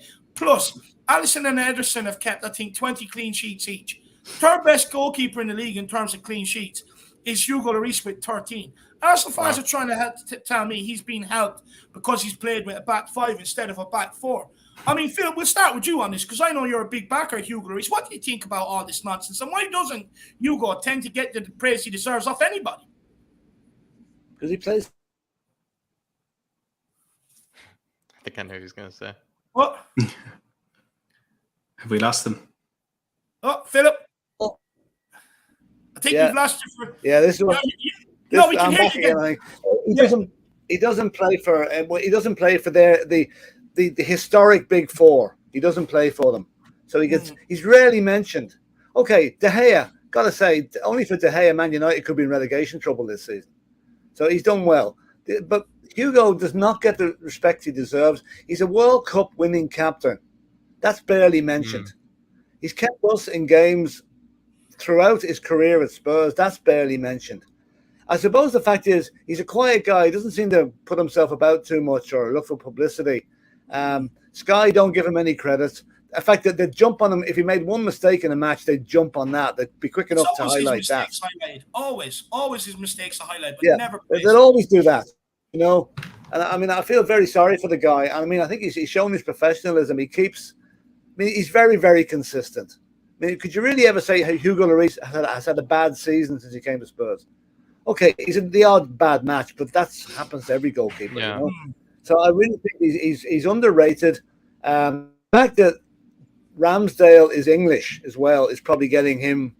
The Sky that we're so short of good English goalkeepers. Really, the Sky will big him up at the earliest opportunity. But let's hope that tomorrow they're talking about Ramsdale's mistake. That'd just be lovely if they had to say poor Ramsdale. Ramsdale was at fault for the 3rd and 4th goals. Yeah, it would be an absolute dream. It would be sweet. But Matty, I know you're a goalkeeper. I mean, you love goalkeepers. You're the only one I know that that buys goalkeeper kits. So, Matty, where do you stand on this whole Hugo and Ramsdale debate? Why has it even become a debate this week? Why? Hugo trumps him every single day of the week. It pisses me off. I hate Aaron Ramsdale.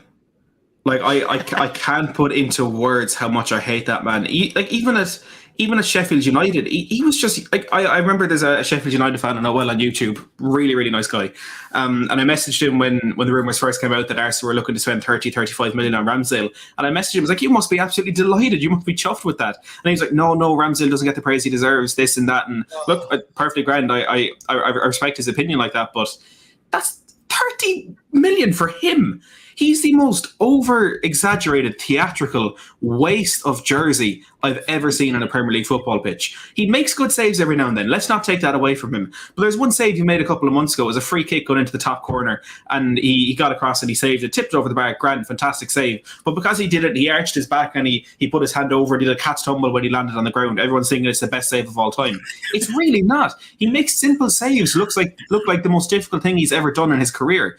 And everyone thinks he's this incredible character because one time he was playing in a game and the fans started jeering him and he joined in. Oh, well done. Save a shot. That's what you're there to do, and he just cannot do that as well as any goalkeeper in the top half of the Premier League. And look, I get the criticism on Lloris at times. He's not the best modern day goalkeeper. With the ball at his feet, he leaves a lot to be desired. He makes mistakes coming off his line, but he's one of the best shot stoppers in the Premier League, if not in world football. Aaron Ramsdale is nowhere near that level, and I get really, really irritated when people try and tell me that Ramsdale is even in the same discussion as Hugo Lloris. He's not. Aaron Ramsdale is in the same discussion as Jordan Pickford and whoever plays with the Spurs under sixes. Yeah. It's absolutely ridiculous. I don't get where the hype is coming from at all, and it really, really gets to me. Now, look, because I've said that he's probably going to have an absolute stormer in the game tonight, whatever. That I just don't. I really, really don't understand the excitement around him. You're on mute, Dave. Amateur hour. My bad. But look, Jack, Hugo Lloris, I mean, he's improved these games since Conte's come in. He's been more commanding of his area. His distribution has improved. I don't hear anybody talking about it. Why? I mean, we always laud Ramsbottom, you know, for his distribution. You know, they praise De Gea for how good of a shot stopper he is. Even Kasper Schmeichel gets praised this season, and he's down in like 10th or 11th. Jack, why does Hugo not get praised for even improving his game at 38? I feel like the reason he doesn't get praised, Dave, is because he's a world-class keeper for a team that people just simply don't like, and the team that people just don't want to give attention to or any sort of respect to. And the problem is, Dave, is that he's a world-class keeper without being kind of a big mouth or without doing the strut, you know, like Pickford does after, you know, doing a save. Ramsdale, to be honest, is so similar to Jordan Pickford that it's actually kind of disgusting that you could actually have two of them in the same league, to be fair, because Jordan Pickford also is just someone that really does kind of irk me the wrong way. And I think Ramsdale has way too much in common with the guy. I think Lloris is almost too calm, cool, collected, almost too kind of cool of a cat, to be fair. As a kind of a goalkeeper. Maybe that's why he's just not given the respect that he deserves. He doesn't do anything too flashy. He doesn't exactly, you know, Dave, you know, beat his chest when he makes a big save.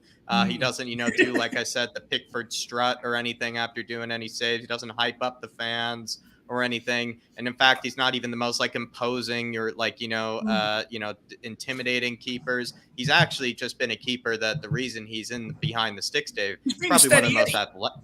He's one of the most athletic, I think, keepers that's ever been there. He's kind of, like I said before, Dave, Hugo at his prime was kind of like, you know, a cat that you would throw a tennis ball at. You know, he just jumps across the room, you know, kind of in order to save it. And he's that sort of kind of guy. He just makes freak sort of saves. You don't see Ramsdale make world-class saves look easy. He makes world-class saves look extraordinarily hard, or he actually makes standard saves look extraordinarily hard, or even standard saves he actually lets in his own net, to be honest, at plenty of times as well, Ramsdale. Whereas with Hugo, Dave, I mean, this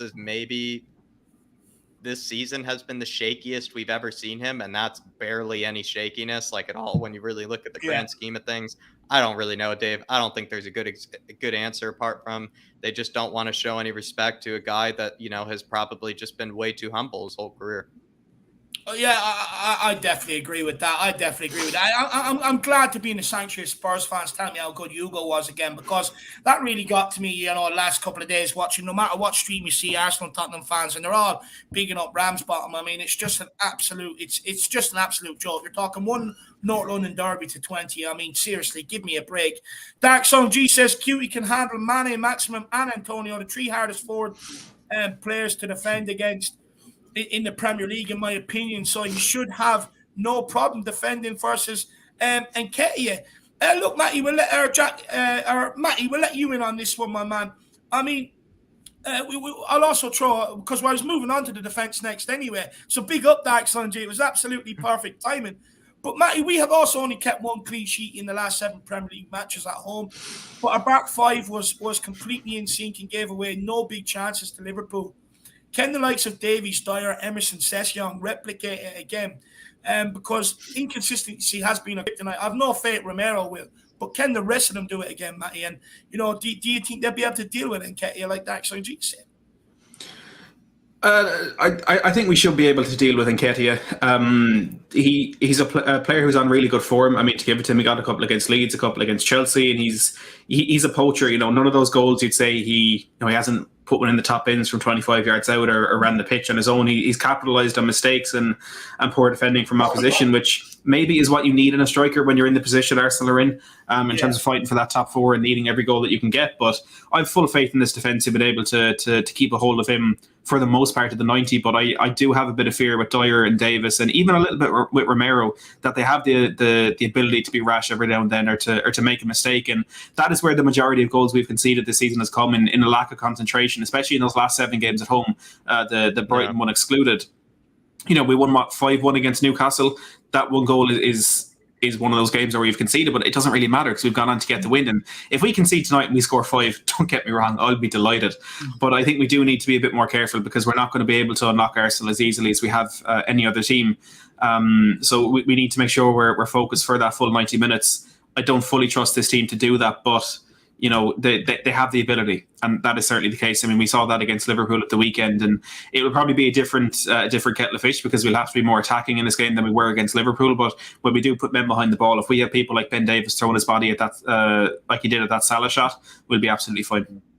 Yeah, I think so. I mean, Philip, are you worried about defence tonight, or do you think they'll be able to shut out Arsenal similar to what they've done to Liverpool? Well, yeah. I mean, if we'd have gone to Liverpool on Saturday and got hammered and even got beaten, I'd be concerned about tonight. But the confidence those players are going to take from keeping the most vaunted front three, or one of the most vaunted front three in the Premiership, quiet, and only conceding a deflected shot, will give them great confidence. Which, added to the fact that it's a North London derby tonight, they shouldn't need any motivation. They should be up for this game tonight. I share Matty's concerns. Like, there's a mistake in all those players, and let's just hope that it doesn't arrive tonight. That they're on their game tonight. I think they will be, because they know the importance of this game tonight. Like, this is just a routine match. This is important. It's the most important game that these guys have played all season.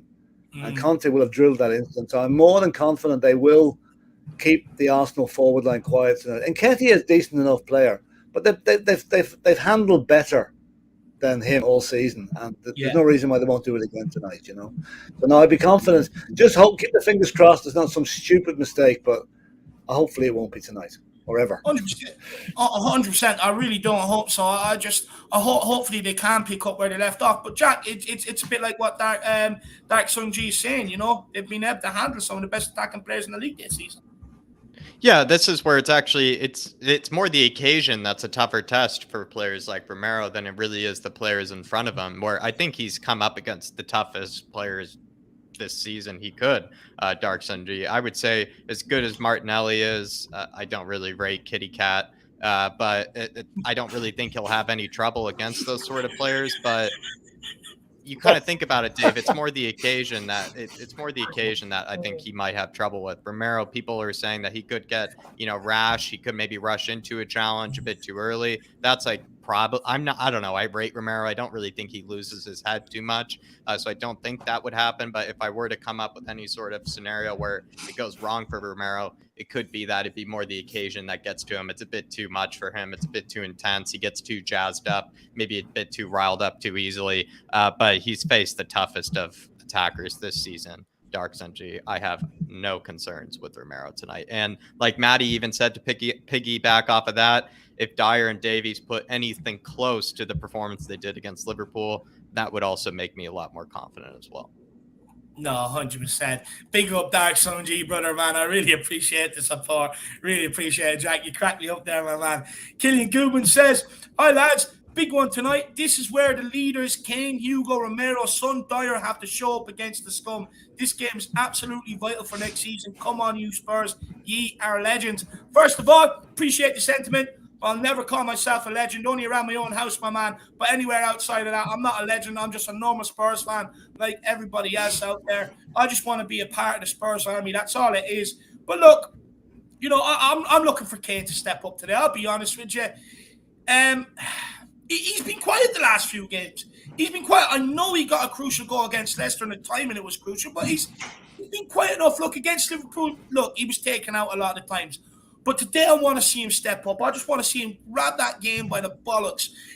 Skin players, balls in over the top, out wide, beating players, putting shots, against Ramsbottom.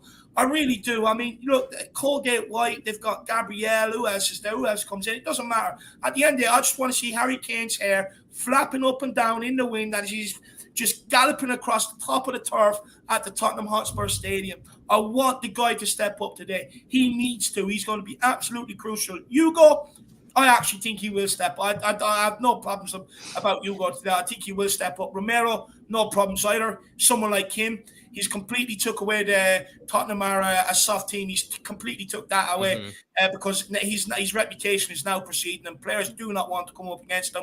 He's made for games like today. Not worried about him. Sonny, I'm not worried about either. To be fair, he went a long period without scoring in the North London Derby, but he scored in these last two, and that will continue. He's chasing down Mo Salah for the Golden Boot, and he will get it, I believe, and I think he will score today. Dyer is the one I'd be worried about. I know a lot of people say he's a leader and that, but for me, a leader doesn't mark Ben Davies when there's other players in the box to mark. So a leader, screaming at people doesn't allow that to happen, and he's the one I'm worried about today. I've seen the last few weeks, I've seen him turn his back on shots that have cost us games, have cost us crucial points in this top four running. He's got to stand up and be counted today. And if I see him walking on the ball across the back line, taking 10 touches, and the Arsenal team are sitting behind him, I would personally get on the next flight over and I would pull him off that pitch myself, because I'm absolutely fed up with this shit at walking pace at the back when we're chasing the game. Honestly, I'm sitting there, I'm like, does this dum-dum get it at times? I don't mean to be slating him, but does he get it at times? We're trying to chase the game. The onus is on us to attack. And he's taking 10, 15 touches at the back. And I'm like, do you understand? Like, do you understand it up here, what's going on? Just move the ball quicker, because all you're doing is blocking up the space for Kane, Son, Kulusevski to operate in. So he's got to do it today. He's the one I'm worried about today, Killian. But big up, my brother. I really do appreciate the support. Everybody, keep smashing that like button. I'm disappointed. I'm not going to lie. I am disappointed. I'm going to check the likes now. I checked them a while ago. It's only at 114. Got nearly 300 people watching in the house here. Come on, guys. Smash that like button. It's the thumbs up. It's free. Smash the subscribe button if you are new. Let's keep pushing this channel as far as it can go. If you're enjoying the stream today, we'll be bringing plenty more. That's why you should smash that subscribe button. I like everybody so far, guys. Get your super chats in with your thoughts. I haven't got any super chats with anybody's favorite North London Derby moments, which we'll be getting off the panel before we end. But come on, guys. Get them in. Let me know what a match day looks like for you. Thoughts, opinions, disagree, agree. What do you want to see tonight? Who are you worried about tonight? Who do you think to step up tonight? Let us know. Now, look, I'm going to put the next question out there, and then I have to buzz off to the Jacks, and not Jack's house, but we call the Jacks over here the toilet, and I will be back. Over, Dave. Imagine, I just say I'm going to Jacks and I appear behind you on the next time. That'd be absolutely hilarious. But look, we'll start with the Don Brady, because, look, to be fair, Philip texted me the other day, and this is how much he loves the North London Derby. He says, look, sorry I couldn't be around for the Liverpool game, but I want to be there for the North London Derby. I'll make it happen. So we're going to let Philip go off on this. Jack, I'm running to the toilet. If Philip finishes before I get back, you can take over hosting duties for a minute. Try and do it as good as me. But Philip, where do you think the North London Derby be won and lost? What are the key battles we should be looking out for today? Tomiyasu had a good game, in the last one versus Son. Maybe Kane up against Jack or somebody else. Emerson up against Martinelli. Who for you should we be looking out for today? Yeah. I think Højbjerg and Odegaard is going to be very crucial in the middle. To control that sort of, if Odegaard is a danger to me, he's tricky, he floats around, he gets into space. He's going to have to be watched. I think Harry Kane loves a goal against Arsenal. I mean, he scored some of the best memories in recent years of Harry's goals against them, and they're going to be aware of that. So they're going to put. I don't know who they're going to put on Harry Kane. Probably Xhaka, maybe. I don't know. But I hope that Harry is able to make the space to create the chances he has been doing. Not recently, but in the last few games. Against like he did against and City. Right. Apart from that, I mean, to be honest with you, I don't pay much attention to I couldn't name that Arsenal team tonight. I don't pay much attention to them. Really, I know some of the names in it, but I don't really care about Arsenal. I'm more concerned about our boys doing a job on their players and them doing a job on ours. So, I'm hoping that Son gets his. What's that? Sorry, Philip. I was going to say I love it. It's more the key battles you're more concerned with are the Spurs players, getting the best over the Arsenal players, not as much, worried about Yeah, the I mean, Arsenal players I'm doing not anything the worried. Spurs players. Okay, if the Arsenal players can mark Son out of the game, fair enough. Fair dues to them. But I'm more concerned about our boys imposing themselves on Arsenal. And I say, I hope Son gets his couple of goals tonight. That'll bring him up to get a chance to get the golden boot, because that'd be a great achievement for him. And I'm hoping that Kulichevsky enhances his reputation tonight. Tierney, I don't think is their left back is out, so I don't know who's going to be marking Kulichevsky, but hopefully he does a job on him. And like if Romero can snaffle up Nketiah at the back, I don't see us conceding too many. One maybe, if hopefully not. But my fear is I think Xhaka is going to be the guy that's going to lose the head tonight. If you can put pressure on him, he is a hothead. Get him booked early on, and that will be the key, because he'll have to behave himself then. And but no, as I said, I want the Spurs boys to impose them. I don't really give a toss about the Arsenal team. Sorry if that sounds really bad, but I just don't care about them. Why should I worry about them? I'm more worried about our boys doing the job. I don't think there's anything that sounds bad about that, Philip. And to be fair, if anything, I think someone taking care of Odegaard is actually very important, because he does pull the strings for that system of Arteta, and maybe it's going to be Højbjerg going to be responsible for taking out the Norwegian. But to you, Matty, maybe just to carry off David's question here, who do you think? Where is that key battle? Because Tomiyasu did have a good game last time against Sonny. Emerson, I know it's what type of performance is he going to have? Where do you think the key battle is tonight?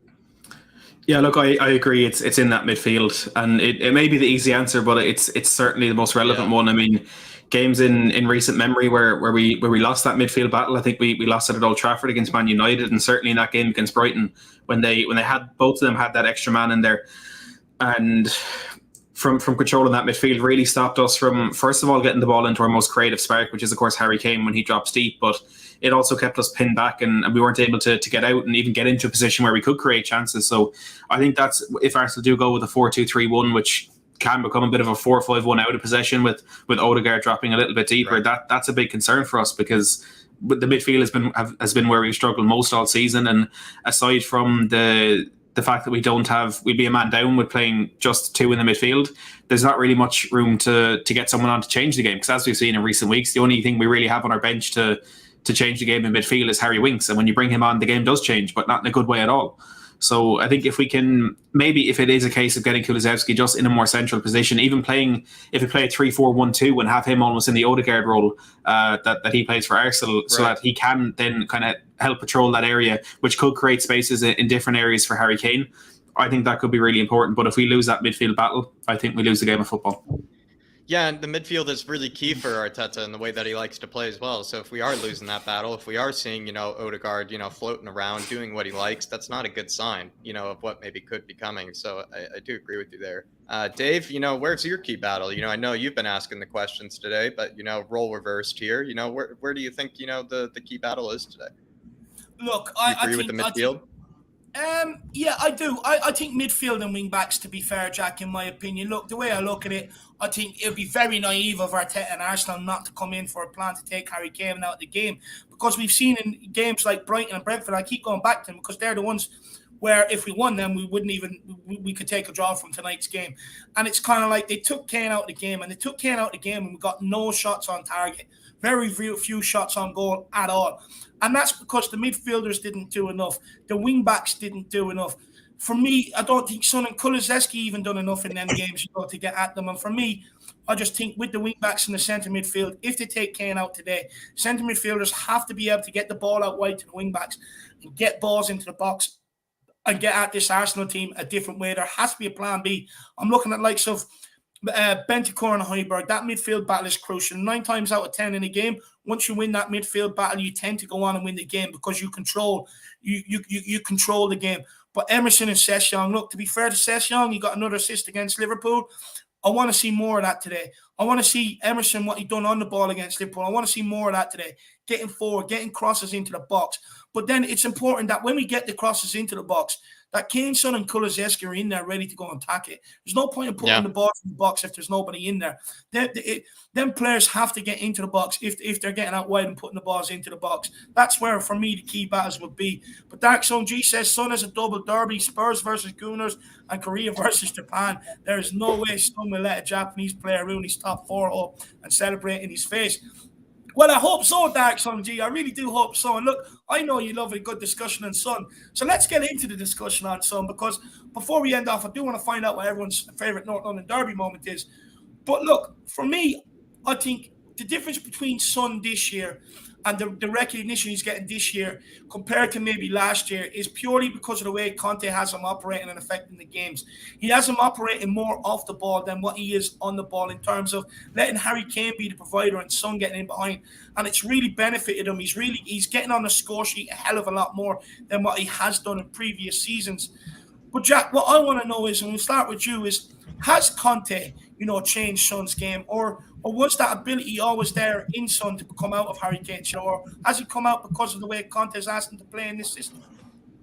I think that ability was always there, but it's not like it's instantaneous for players. Like, you can ask, Erling Haaland to play differently. It's going to take him, a bit.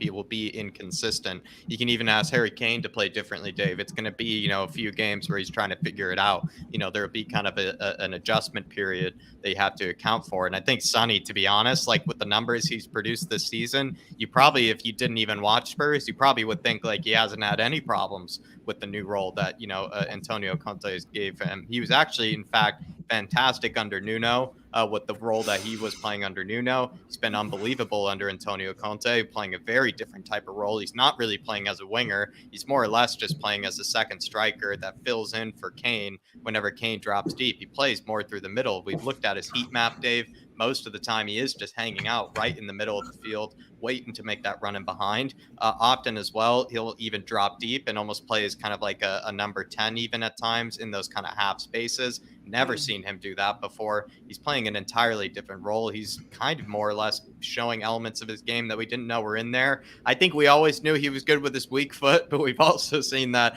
he's almost left-footed as well, Dark Sun G, this season. And the guy is probably even up there in conversations with like De Bruyne after that goal that he had against Leicester City, because that was ridiculous that he could hit a ball that hard with his weak foot as well as that accurately. But I mean, yeah, I think it's in July or whatever, that tournament. I think there's some big, I think it's an Asian, football tournament of some sort where involving the Korean national team. So, I mean, he's got big derbies coming up, Dark Sun G, and I'm sure he's well prepared. And maybe he might bag a left-footed hat trick against the Japanese. But big up, Dark Sun G. Big up, Dark Sun G. And Matty, what for you has been the biggest difference to Son's game this season? 20 goals, most goals without penalty since Gareth, only second Tottenham player to do it since Gareth Bale. I mean, what has been the big difference to him? Because he really has stepped out from Harry Kane's shadow this season, and fair play to him. Yeah, it's difficult to pinpoint. I mean, it could just be that natural development in the player when he gets to the age Son is at. He hits that peak and he hits the best he's ever been. I think his kind of general knowledge and understanding of the new type of game that he's playing is obviously better now than it was when it kind of first started under Mourinho, when we became that counter-attacking team. Because, I mean, the Tottenham team that he signed for was the one that had possession in the opposition half for 70% of a game and trying to break down that low block. So with that natural change in his game, when it became a very, very different sort of tactical style for him, it's going to take a while to adapt to that. And maybe he's just finally flourishing and finally having that full understanding. And look, with Harry Kane, he has a telepathic relationship and a telepathic understanding of what one is going to do with the other. And there's actually a moment in that game against Leicester where I kind of spotted that. I was sitting in the south stand, so it's kind of like behind where we were for the first half. And there's one moment where Harry Kane had the ball kind of down the right flank and Son was making a run across the defender. So for Kane to play it like a low ball down the channel. And so I looked in, I saw Son making that run, then I looked back at Harry Kane and he played the ball over the centre-back, over at the other side. And by the time I turned back, Son had made that run that you wouldn't really expect him to make around the other side of the defender, and it was just over hitting the end. So they have this ridiculous understanding, and I think that as good as it is will continue to get better and better, and that's where we start to see more assists for Kane, more goals for Son. But this season he has been in a world of his own. I think the consistency has been better as well. I think Son was not a purple patch player, but he was one who had he'd score 4 or 5 goals in a month and maybe only get 1 or 2 the next month, and it was maybe kind of a top heavy season in that regard. But he's been consistent the whole way through, and he really does deserve that golden boot. And I'd love nothing more. Well, I'd love to get top 4 more, but aside from that, I'd love nothing more than for Son to pass out Salah and get that. Especially because Liverpool fans think Mohamed Salah is the greatest player to ever grace this earth, and he's going to win the Ballon d'Or, David. I don't know if you heard that, but he's going to win the Ballon d'Or, and he's going to win the golden boot, and he's going to win the quadruple with Liverpool this season, apparently. So I'd love nothing more than Son to beat him to that.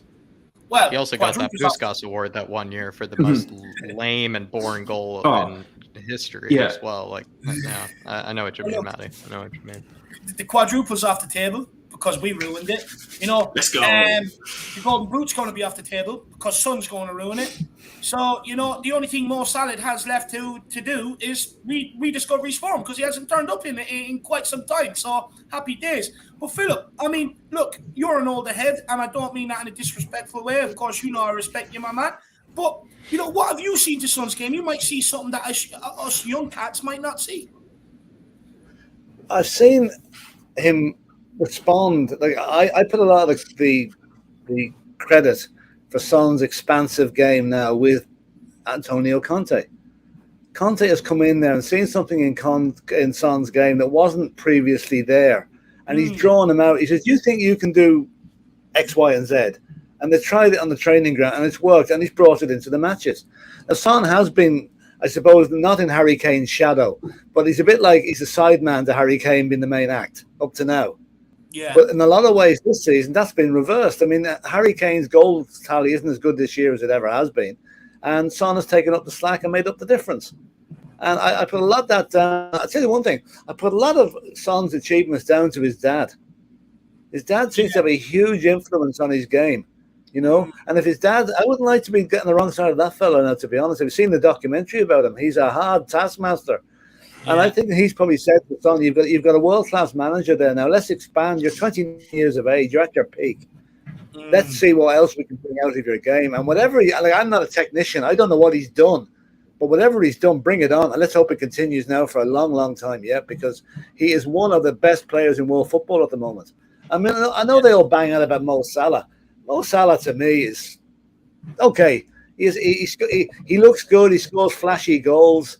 He's not a role model that I would like. And I'm going back to the time when he refused to play the match against the Israeli team. I mean, that to me, that finished him with me, But it would be absolutely brilliant if Liverpool ended up with maybe just one trophy this season and not even the Golden Boot. It'd be absolutely unbelievable. It really would be. But look, guys, we have 2 questions left. The next one is the North London Derby memories. So I'll let the guys kind of, get their favourite North London derbies together. And Derek Sunji, I'll come back to one of your super chats because it leads us into it, my man. But we have Hollywood Hotspur. Big up, brother. Really appreciate the support. And he says, Battle of Vikings is the key. Højbjerg versus Odegaard plus a ginger from Sweden. I mean, Jack, it's the battle of the Scandinavians out there today. Yeah, I mean, lots of Scandinavian representation on the field. To be fair, we probably have the best of them as much as, we like, the ability of Odegaard. I wouldn't really take him over any of the Scandinavians that we have, Hollywood Hotspur.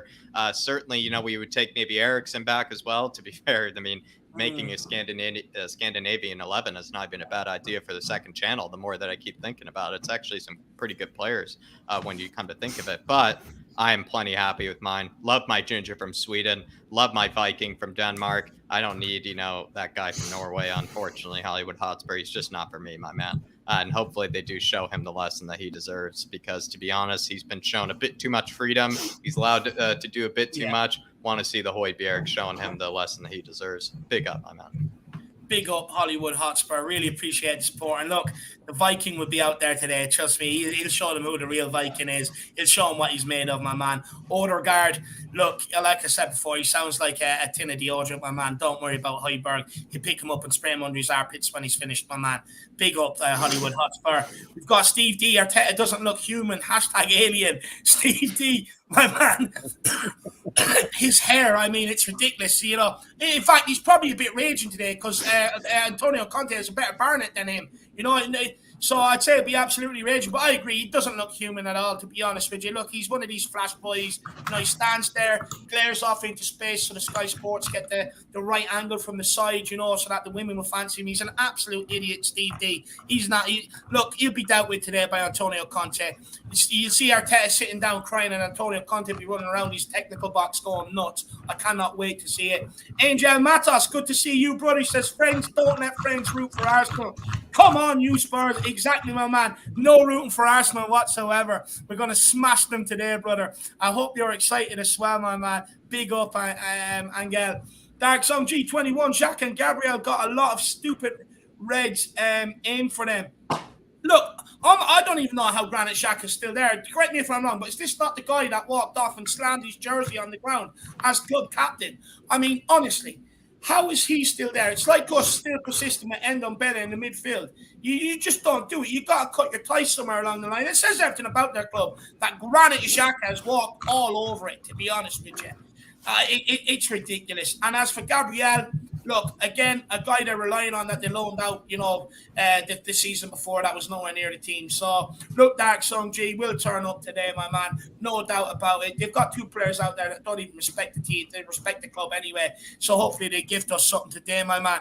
But, look, we are going to get on to North London Derby memories, guys, and I do want to find out what people's memories are. Yo lad says Gaza's free kick, it was a pants-wetting moment.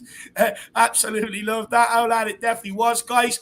We've had incredible numbers in here today. Please check out flatcapeurotalk and Matty Hayes. We've been putting in the link during the show for everybody. Please do get on over there and smash the subscribe buttons. But look, we'll bring up Dark Song G Super Chat. We'll talk about it, and then we'll get other people's North London Derby memories. We'll bring them up as we go along. And look, I suppose we'll start with Jack on this, and then we'll go to Matty, and then we'll end off on Philip, because I love hearing Philip's memories. Dark Song G says, my favourite North London Derby moment was when Son completed his 10 out of 10 against them in the 1920 season versus Martinez, who now plays at Villa. The best goalkeeper, in my opinion, as a goalkeeper for them. Jack, you know what? You want to say Dark Sun G, and then share some of your North London Derby memories with us. Dark Sun G, that is actually a good one, actually, and probably most people would go for the 2021 goal from last season of Sonny's, and that's maybe more of like a hipster sort of choice there, Dark Sun G, more kind of a connoisseur of the Sonny goals, maybe you might say, to pick from. I like that choice, but for me, Dark Sun G, I'm going to have to, of the Sunny ones, I'm going to have to go for last year's. I know it wasn't, I know it's behind closed doors and everything, but that goal still to this day is just a thing of beauty. The way that it just curls, the way that it's just burnt Leno just has no chance of saving it. The way he just made it look so easy as well. It's just a bit of coolness attached to it. During the Jose days when we were kind of flying as well, those were kind of some nice vibes. So Dark Sun G, I have to go for that one. I do like that choice though, where he did hit it past, Martinez, who by far, I do agree, has been their best goalkeeper of recent, probably still better than Ramsdale, you could say as well. In terms of my favorite memory, Dave, I would actually say that Sonny one does come into mind. Harry Kane, in terms of like, anytime I'm asked that question, Harry Kane's goal, Dave, from the corner with the goggles or with the mask, it always comes to mind. The problem is that people are reminding me, which I was actually forgetting, actually ended up in a draw, which does kind of take away from that goal. But that goal still comes to mind every single time someone asks me that question. So it's kind of a three-part answer here, Dave. In terms of, actually, it's a two-part. I think it would be, for me, Dave, Sonny's goal in that beautiful 2-0 win really does hold a special part in my heart for me. But whenever I'm asked that question, it's just Harry Kane's celebration, Harry Kane's mask, Harry Kane's goggles, the angle in which he scores it from. That's the one that comes to mind. But the fact that that ends up in a draw, never is good, I will admit. I love it. I absolutely love it. Brandon McCallum says, Dyer shushing the crowd. Ellie says, Suns go behind closed doors.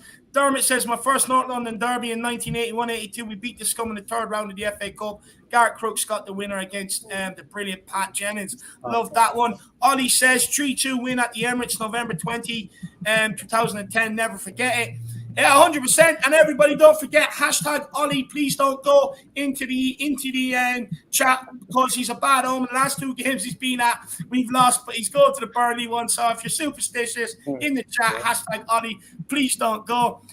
PTHFC says one of my best memories was actually my first ever Spurs game when Danny Rose scored a screamer on his debut. Yeah, Tom that does come THFC to mind. big up David and the lads. Hit the likes for a great show, match day, and a few beers. Really appreciate that, my man. And as people listen to the memories and we get the score predictions, why not everyone grab that channel membership? We want to see everyone in the chat with the badge beside their name. Why not throw on a super chat? You know, treat us to a few beers for the game, but ultimately smash that like button and that subscribe button. But look, Matty, on to you. I mean, favourite North London derbies. Oh, actually, sorry, quickly, Irish Gooner. You're giving it at the beginning in the chat. Once we beat you tonight, make sure you come back in. I cannot wait because I'm going to roast you once we beat you. But sorry, Matt, I had to deal with the Gooners. No. You know yourself. Gooner Slanders. What's that? It has to be done. You know yourself. It has to be done, lad. You can't let them run the rule the roost. No. Of course, Gooner Slander is acceptable at any point. Look, I have a few great memories. One of the best is my first North London derby memory, that Danny Rose goal against Arsenal. I remember it so well. I remember to show you how much I remember, my dad was out the back power washing, and I ran out to tell him what happened. He told me to go away, leave him alone. That was a really incredible moment. The 3-2 at the Emirates as well. I don't want to make you feel old. I was 10 when that happened. I remember being at football training that morning. I came back at half-time. So when I came back, it was 2-0 to Arsenal. And I sat down all upset that I had to watch that. But of course, we came back 1-3-2. That was absolutely incredible, the feeling when that Kabul header went in. But for me, it has to be that derby last season. David, I'm sure you remember it so well as well. The first watch along we did with me, you, and Marcelo. It was the start of an incredible season and an incredible and sometimes painful journey with the two of you and the watch alongs. Yeah, that's it's in my intro on my channel that I don't really use anymore. But yeah, that feeling of it was the first ever derby I'd watched with fellow Spurs fans, and to be able to experience that with you and Marcelo, what was such an incredible afternoon. That for me has to be my favourite Spurs derby moment. No, I love it. Absolutely love that. And look, that's definitely one of mine as well, Matty. I mean, it probably kicked off this incredible journey that we've all been on, and since then we've brought Jack on board, Philip on board. So it really was the start of something. So big yourself up, Matty. And plus, it was a nice thing to ask me because it was good to watch North London derby at home in the middle of a lockdown with some Spurs fans. So I appreciate that. And look, Philip, I mean, dish the memories off. I'm sure you've got loads from North London derbies. Just roll them off the tongue. That's what everyone want to hear, my man. Everyone's here to listen to it. I think I've got 4, right? And okay, back before 91, maybe it was hard enough to see it. I can't remember really anything in the 80s or the 70s, but the first one, I think probably the greatest memory for a lot of Spurs fans was Gazza's free kick in the Cup semi-final in 1991. And not only that, but his interview afterwards, that must go down as one of the most classic football interviews ever, when he was off to measure for his suit for the final. The second one, I think, was in the 4-4, David Bentley's goal. That's whether it was Highbury at that stage, maybe it wasn't. The goal from the halfway line nearly, when he hit it on the volley, and the 4-4. Then Rafael van der Vaart's attitude whenever he scored the penalty in the 3-2 in 2010, running behind the goal with a finger up to the mouth like that. The Arsenal fan, that was classic, Yeah. And then I think the one, actually I'll make it 5, Danny Rose's goal on his debut against Arsenal, which was a very important goal because that was a season I think we crept into the Champions League ahead of Man City. I remember that. We went on a good run at the end. That was near the end of the season.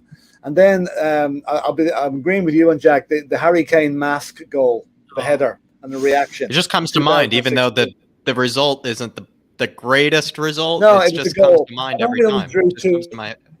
I know we only drew 2 each in that game, but I mean, that goal from that angle and the way he took off the mask and slid into the ground afterwards, that was memorable. Exactly. Absolutely memorable. Exactly. In fact, I would say that was probably the start of the Harry Kane legend that day. Right. That was the day he really announced himself as a Spurs player. So that's mine. I mean, look, I'm sure there's loads of more if I had time to go back over the videos, but they're the ones. Wouldn't it be nice to have another one tonight that'll add to the collection in future years? It would be. Hopefully we get a few highlight reels of goals tonight, my man. Look, for me, I love the David Bentley one. I mean, that one will forever stick out in my mind.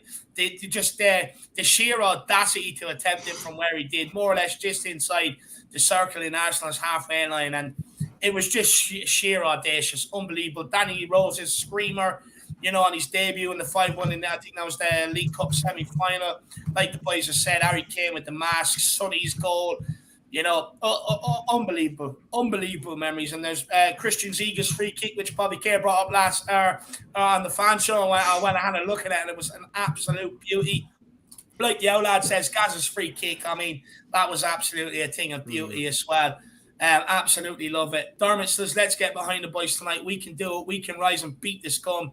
The spirit of Bill Nick will run through the veins of all the Spurs players tonight. We all see the mighty Spurs rise up. Come on, you Spurs. Big up, Dermot, my man. Really appreciate it. But look, guys, we're going to get everybody's score predictions, and then we're going to let you all go off, because I see a few people saying they're heading to the pub, and I presume there's a lot more. We will let you all go now in just 1 minute. But look, what I want to know is, and we'll start with you, Philip. Go on, we'll start with you. Get everybody revved up. Victory for Arsenal, of course, would secure their 4th place.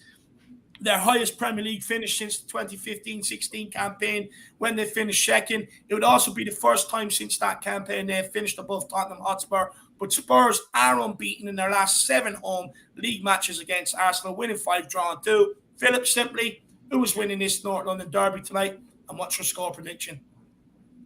Well, it's going to be 8 unbeaten after tonight and 3-1 to Spurs. Come on. Absolutely love it. Matty, who's winning this North London derby, and what's your score prediction? I agree with Philip. I'm not going to be as confident. I'm going to go with a 2-1 win, and it's going to be Kane assisting Son and Son assisting Kane, and it's going to be a good night for the Spurs. Yeah, the deadliest duo in Premier League. You know, that'd be absolutely awesome. Jack, who's winning this North London derby? What's your score prediction? I've gone 3-0 to the boys, Dave. 3-0 to Spurs. And I've actually gone, and I'm going to say it again, Sonny hat trick in this one, in fact, where I do feel like if Arsenal were to set up a bit naively, Dave, and maybe go for it, maybe not sit back as much, I could see just Sonny really tearing apart that defense if that were the case. That is really hinged on the fact that they don't sit back. So if they don't sit back, I see Sonny scoring a hat trick.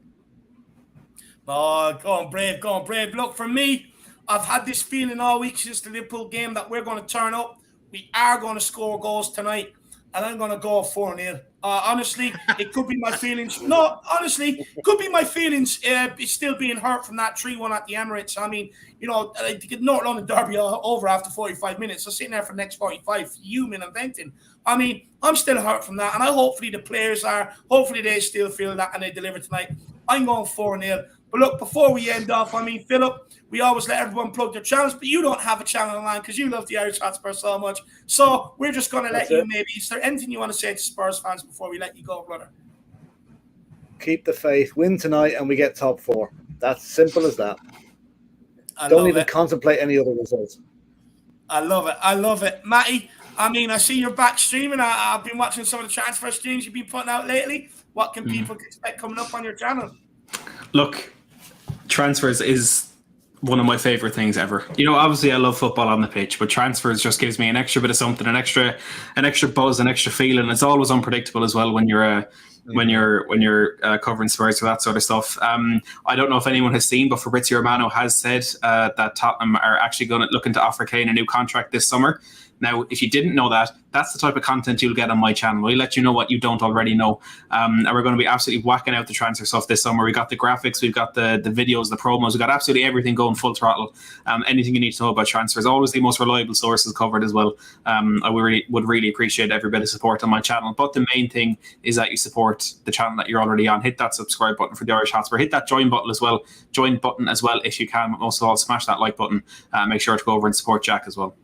I love it. Big up, Matty. Guys, the link is here. Just click on it. Get over there. Smash that subscribe button. I mean, the guy's just going to be on overtime the whole way throughout the summer. Absolutely loves transfers, and he's all over it. He's my number one source for Tottenham transfers, and he should be. And if you ever wanted Fabrizio Romano to be a Spurs fan, and you also wanted him to be Irish as well, I mean, that's why you head on over to Matty Hayes' channel. I mean, you got the Irish Fabrizio Romano, Matizio Romano, as I like to say. So head on over there, please.